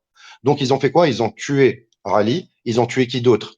Hassan, Hussein, les petits-enfants du prophète. Et toute la famille du prophète s'est fait décimer. C'est pour ça que c'est clairement les ennemis du prophète qui ont pris le pouvoir. Et voilà, on peut continuer sur le sujet si tu veux, tu peux revenir et tout. D'accord. Bon. Alors, je reviens une dernière fois rapidement sur le hadith d'entrée que tu m'as cité. Est-ce qu'on m'entend? Parce que j'ai quelques problèmes de connexion, il faut me le dire juste. Je t'entends très bien. On m'entend très bien, c'est parfait. Pour revenir une dernière fois au hadith, j'insiste sur un dernier point pour que les auditeurs le comprennent. Ce hadith-là, il s'appelle la calamité du jeudi, par rapport à cette fitna qui a eu le jeudi. Le prophète alayhi salatu wassalam est mort le lundi de Rabi al-Awwal, le 13. Là, je vous cite les mois calendrier lunaire. On sait que de nombreuses personnes sont venues rencontrer le prophète, dont la famille du prophète, l'imam Ali notamment. On sait également que le prophète a eu un état qui s'est amélioré et à aucun moment il n'a transmis l'ordre qu'il aurait été empêché de transmettre sous prétexte que Omar aurait commis un attentat dans la pièce à l'instant. Qui est d'ailleurs, bref, ça c'est une interprétation qui est tout à fait hors sol et je pense que vous n'allez pas la prendre en considération. Maintenant, je vais me recentrer. Tu as dit beaucoup de choses sur la guerre de Rida. Déjà, la guerre de Rida, comme son nom l'indique, c'est une guerre d'apostasie. Donc, c'est-à-dire que ce sont des individus qui ont apostasié, donc à l'unanimité. Donc, il ne s'agit pas de musulmans qui luttent au sujet de savoir qui est le calife légitime. C'est-à-dire que la première fitna qui oppose Ali aux Omeyyades, elle a lieu en 656. Donc, après les califats rachidoun, du temps du califat rachidoun, il n'y a eu aucune fitna au sujet de qui était le calife légitime. Premier point. Ensuite, tu as dit beaucoup de choses, donc il faut en revenir. Oui, tu m'as dit par rapport à Fatima. Tu m'as dit oui, l'imam Ali.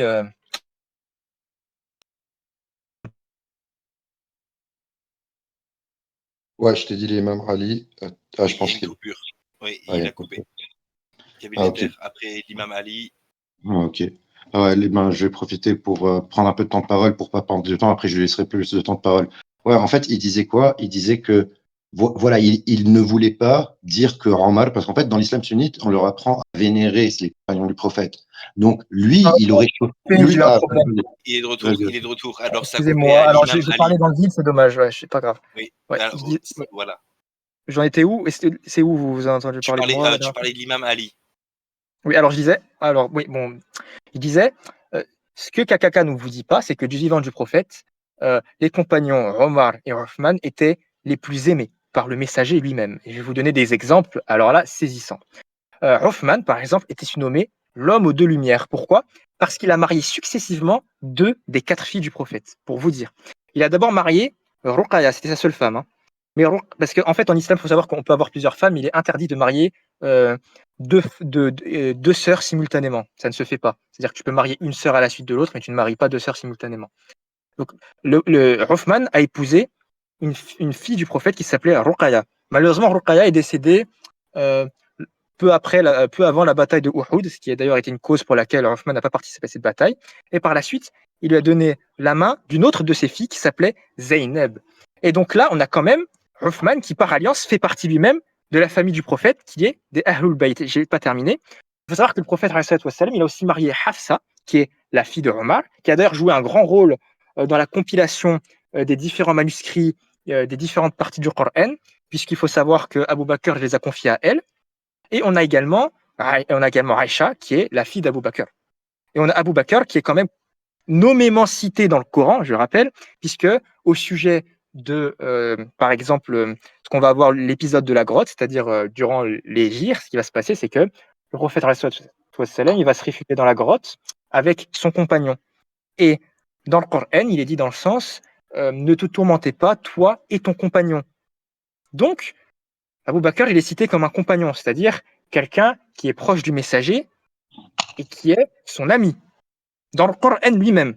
Et donc, Kakaka nous dit que des individus pareils, avec des liens aussi rapprochés avec le messager, dont l'un d'entre eux est cité dans le Coran, dont l'un a marié 2 filles du prophète, dont l'un, sa fille s'est mariée avec le prophète, tu me dis que ces individus-là étaient en fait les dernières des raclures. Mais ça, encore une fois, ça va retomber sur le messager, parce que tu es en train de me dire que le messager s'est fourvoyé à un tel point qu'il a donné du crédit, de l'assurance et de la puissance à des individus qui allaient détruire son héritage. D'autant plus qu'on sait, c'est rapporté dans le Coran, tu peux regarder par exemple le verset 8 de la sourate 63, on sait par exemple que le messager du Dieu vivant avait connaissance des hypocrites. C'est-à-dire que le prophète avait révélation de qui était hypocrite et de qui n'était pas à Médine. Et tu es en train de me dire que Omar, Othman et Abu Bakr, qui étaient quand même, si c'était des hypocrites, les plus dangereux d'entre tous, eh bien, n'étaient en fait étaient hors du champ d'application de ces révélations. Donc là, du point de vue du Coran, du point de vue du contexte, du point de vue de la Sira, qui est même accepté, c'est-à-dire que les chiites, ils vont accepter le fait que Othman était marié à 2 filles du prophète. Ils vont accepter cela. Et Je toi, suis tu pas me dis, chiite, mec, je suis pas chiite. non, Arrête mais de c'est pour te parler. dire que même si une secte qui est opposée au sunnisme accepte ces points-là, c'est qu'ils sont indestructibles. Et je terminerai sur un dernier point avant que tu reprennes. Un dernier point. Dernier point. Je regarde la généalogie de Ahlul Bayt. Je prends l'imam Ali et ses enfants. Je remarque que l'imam Ali a nommé un de ses fils Uthman, un de ses fils Omar et un de ses fils Abu Bakr. Alors, pour un individu qui les détesterait à ce point, nommer ses fils par le nom de ses ennemis les plus acharnés, ça me paraît étrange. Et même les chiites considèrent que ces noms-là sont authentiques et étaient bien le nom de 3 de leurs fils. Tu peux parler. 10 minutes, les gars, pensez à conclure. Et le public, Ok. pensez à voter. Ok, alors je vais essayer de conclure en reprenant sur. C'est marrant parce que ce sujet, on va ramener qui était l'étude des textes et les sources. Ok. En fait, comme vous avez vu, Kabil, il fait quoi? Et je suis d'accord avec lui, il a raison, les hadiths qui existent, que soi-disant le prophète a épousé les enfants de ses compagnons, que Ali a donné ses noms, blablabla, tout ça, ça existe dans la littérature, je suis 100% d'accord, il n'y a pas de problème. Mais c'est pour ça que c'est très difficile à réfléchir pour un musulman qui croit à tous les textes, parce que ces textes-là, ils disent oui, c'est vrai ça, mais que ces gens-là ont fait les pires des crimes aussi. Je vais vous expliquer un crime énorme que Rothman a fait, par exemple. Et pour vous montrer que les personnages, non seulement ils sont glorifiés, mais ils te mettent qu'ils ont fait les pires saloperies. Hein. Et là, le crime que Rothman a fait, c'est l'un des pires crimes, je pense, que tu peux faire. En fait, du temps de la révélation, et je pense que tu connais cette histoire, le frère aîné de Rothman, c'était quelqu'un qui était le scribe du prophète. Donc, il écrivait quoi? Il écrivait le Coran. Et ce type-là, il kiffait pas le prophète. Donc, il a fait quoi? Quand le prophète lui récitait un truc, il inversait le sens et il changeait les mots. Par exemple, quand il dit c'est lui le miséricordieux, le tout-puissant, il mettait c'est lui le tout-puissant, le miséricordieux. OK? Et qu'est-ce qu'il a fait une fois qu'il a eu ces trucs? Il a relu au prophète et le prophète n'a pas remarqué. Donc il est parti dire à tout le monde, regardez, le prophète, c'est pas un vrai prophète parce que j'ai changé les mots du Coran et ainsi de suite. Et le Coran sort un verset sur ce type-là. En fait, le Coran dit que c'est la pire des raclures. Et Othman, je vais pas dire tout ce qu'il a fait Othman, mais Othman, quand le prophète est mort, quand Othman est devenu un calife, il l'a mis gouverneur de Bagdad c'est Bagdad ou le Caire, j'ai oublié, une de ces grandes villes. Donc, le prophète qui voulait la tête de ce type, hein, il avait une peine de mort sur lui, ben en fait, ce type-là, un type qui a manipulé sciemment le Coran, il le met gouverneur d'une des plus grandes empires. Pour vous expliquer qu'en fait, on ne peut pas comprendre, c'est pour ça que Kabyle, il ne peut pas nier quand je dis que Omar a empêché le messager d'Allah d'écrire un texte pour pas s'égarer. C'est-à-dire, il a décidé que l'envoyé de Dieu n'a plus l'autorité d'écrire quelque chose. Ok? C'est pour ça que dans sa tête, il sait que c'est très mal, que ça, en fait, c'est l'acte peut-être le plus hérétique que tu peux faire envers Dieu et son prophète. L'empêcher d'écrire, l'empêcher de s'exprimer, de parler. Et d'un autre côté, il y a des hadiths que je vais te citer, un hadith par exemple glorieux de Omar. Omar, quand il marche sur terre, le diable s'écarte dans son chemin. On parle d'un type, hein, on parle d'un type que quand il a entendu le prophète de l'islam appeler au monothéisme, quand il était païen, Omar, quand il a entendu le prophète de l'islam appeler au monothéisme et d'abandonner les idoles, sa première réaction c'était où est cette personne que je lui coupe la tête? Où est cette personne que je lui coupe la tête? Et la légende, elle dit qu'une fois, il a entendu un verset du Coran très beau et s'est converti. Ok? Mais quand tu regardes les saloperies qu'il a fait au prophète lui-même, à la fille du prophète, après la mort du prophète, c'est-à-dire même pas quelques jours après que le prophète était mort, même pas quelques jours, il est parti, il a menacé de mettre le feu autour de sa maison. Mais aussi, il a donné sa fille Hafsa. En fait, il y a tellement d'éléments contradictoires dans tout ça que ces sources-là, on est obligé d'abord de faire un nettoyage dessus et de comprendre que les sources qui confient Omar, par exemple, il y a des sources de taré, hein, les gars. Il y a des sources qui disent que Omar, quand il décide d'une chose, elle est. Omar, quand il décide d'une chose, elle est. Un hadith, il dit, mais ça, c'est un attribut divin, mon pote. Il y a même des hadiths qui montrent que Omar a anticipé des versets du Coran, comme le verset sur le voile. Le verset sur le voile islamique, c'est Omar. Omar, il a dit, voile tes femmes au prophète. Le prophète, il dit, non, j'ai pas envie de voiler mes femmes, ça vaut pas le coup, en gros. Et après, Dieu a révélé une ayah pour voiler les femmes. Ça veut dire quoi? Ça veut dire que l'instinct religieux de Omar, qui voulait couper la tête à un type qui appelait au monothéisme, il est plus fort que l'instinct religieux du prophète de l'islam qui appelait au monothéisme. Il faut arrêter de glorifier les humains. Il faut arrêter. Et ça, les gars, pourquoi? Parce que l'islam, comme toutes les religions, c'est une force politique. Et les gens, ils ont compris très vite quoi. Oui, si on utilise des paroles et on dit que c'est le prophète qui l'a dit, ben, on peut être les big boss. On peut être les big boss. C'est pour ça, et je vais terminer sur ça, et que c'est ça le sujet, mon argument. Pourquoi l'islam a été pris, manipulé, tout ça et tout, c'est pour contrôler les masses, les foules. Comme tout ce que les religions ont fait dans l'histoire. C'est pas nouveau, même dans les religions païennes, c'est fait pour manipuler les masses. Et aujourd'hui, grâce aux universitaires européens, on peut savoir qu'est-ce qui est archaïque. Ça veut dire c'est quoi la vraie base de ça. Et en réalité, hein, les seuls textes qu'on a, les seules choses qu'on sait que le prophète a dit, c'est quelques sourates du Coran, pas beaucoup de sourates. Plein de sourates sont à exclure. Énormément sont à exclure parce qu'elles sont clairement beaucoup plus tardives que sa mort. Clairement. Et le travail qu'il faut faire, c'est analyser les sources et arriver à la vérité. Parce que cette méthodologie de dire non, on accepte tout des savants et tout ce qui vient de cette époque, tout ça c'est vrai, ben en fait avec ça, tu pourras jamais être rationnel et tu pourras jamais, surtout tes sources, ta croyance, tu pourras jamais faire qu'elles soient cohérentes, tu vois. Et sur ce, je te passe la parole. D'accord. Bon, ben déjà, je vais rebondir sur ta dernière phrase. Moi, je t'affirme qu'il n'y a absolument aucune incohérence entre les différents versets du Coran entre eux, et entre le Coran et la Sunna. Et on peut regarder les tafasirs des Mu'tazili, parce que j'en ai vu beaucoup, des chiites, même des sunnites, et toutes les dichotomies que tu as essayé d'introduire, par exemple, entre les différents versets concernant l'esclavage, pour tenter d'affirmer qu'il y a des contradictions, tombent à l'eau. D'autant plus que tu oublies de mentionner nommément, enfin, tu l'avais mentionné, tu l'avais même rejeté d'un revers de main, les lois qui s'abrogent mutuellement. Donc, en fait, ça fait beaucoup plus qu'une centaine de versets que tu commences à rejeter, puisque là, à peu près tous les versets que je t'ai cités, tu les as balayés d'un revers de main en disant bah, la révélation, elle est arrivée d'un coup, comme ça. Il est impossible que Allah, par miséricorde, ait adapté en révélant progressivement à sa communauté, mais qu'il aurait dû révéler directement. Et donc par cela, en fait, ça c'est purement un biais, c'est-à-dire que tu as un biais, tu as une conception du divin qui t'est propre, que tu n'es même pas capable d'objectiver, et à partir de cela, tu vas te mettre à rejeter des versets comme ça, mais tu vas avoir une bonne conscience. Donc pour maintenir cette bonne conscience, pour maintenir cette apparence, tu vas te mentir à toi-même et tu vas aller regarder un peu des universitaires, mais sans les regarder en détail, parce que je suppose que tu n'as pas fait d'études universitaires. Tu t'es contenté de lire quelques ouvrages en te disant ah mais j'aime bien cela, donc je vais le prendre. Ah mais j'aime bien ceci. Et le souci, c'est que la méthodologie, par exemple, d'Al-Bukhari, mais qui est extrêmement précise. Si tu veux, j'en ai repris l'étude. J'aurais aimé en parler pendant une bonne demi-heure parce que j'ai beaucoup d'arguments là-dessus. Malheureusement, je n'ai pas pu en parler, donc je vais devoir me limiter là dans 2-3 minutes. Le débat est terminé, donc je vais retourner au Coran, tout simplement. Dans la sourate 15, Al-Hijr, verset 9, il est dit dans le sens, vous pouvez tous vérifier, hein, je vous cite les occurrences, il dit dans le sens, c'est nous qui avons fait descendre le Coran, c'est-à-dire le livre qu'on a entre les mains, et c'est nous qui en assurons la protection, ou qui nous en sommes gardiens, selon une autre version. Donc, si Kakaka accepte ce verset, mais peut-être qu'il va le rejeter parce que ça ne va pas dans son sens, si Kakaka accepte ce verset, ça voudrait dire que Allah est un mauvais gardien. C'est un mauvais gardien de son livre, de sa révélation, de sa parole, puisque des hommes l'ont falsifié.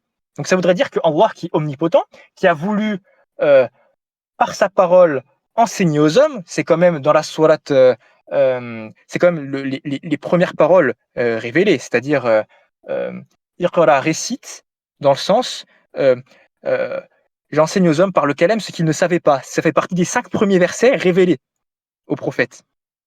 Donc là, on a quand même une révélation, c'est-à-dire qu'Allah a voulu, avec sa volonté, la spécifier, enseignement aux hommes, et cet enseignement, il ne serait même pas capable de le préserver des mains de soi-disant Abu Bakr, Omar ou Othman, alors qu'il est quand même omnipotent.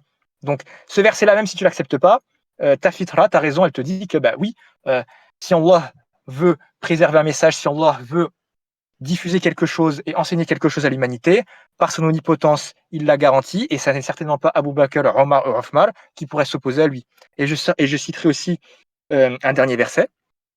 Il nous est dit, par exemple, dans la sourate 7 Ali Imran, je n'ai pas de citer, mais il est dit en parlant des ar-rasihanu fil ilm, c'est-à-dire les gens imprégnés de science, qu'ils disent nous croyons en lui, tout cela est de la part de notre Seigneur. Donc c'est-à-dire que Allah Ta'ala, il te dit que les gens imprégnés de science, ils disent le Coran dans son entièreté, verset équivoque comme verset explicite, tout cela est de la part de notre Seigneur. Donc là, je t'ai cité quand même beaucoup de versets.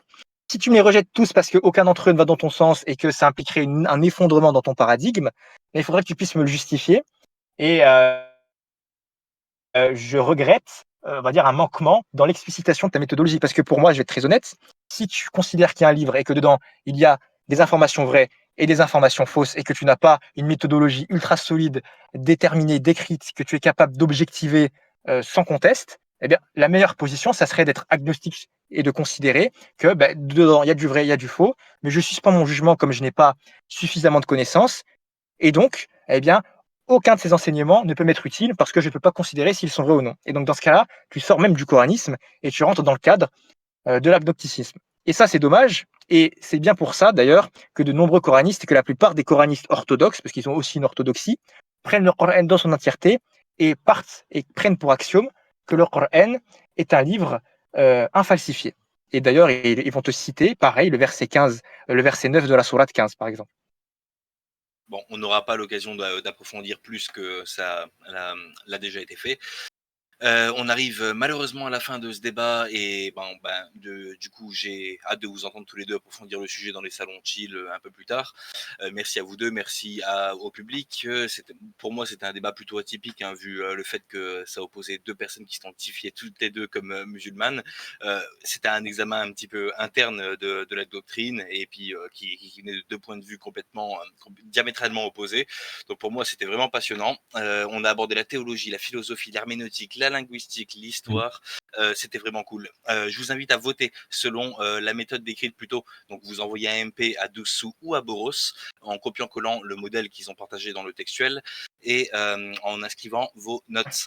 Une fois encore, merci à tous, merci Kakaka, merci Kabil Deter et Juste à dire un petit mot pour Kakaka et Kabil. Vraiment félicitations à vous deux. J'ai adoré le débat. pu rester du début à la fin très concentré sur vos arguments et votre éloquence.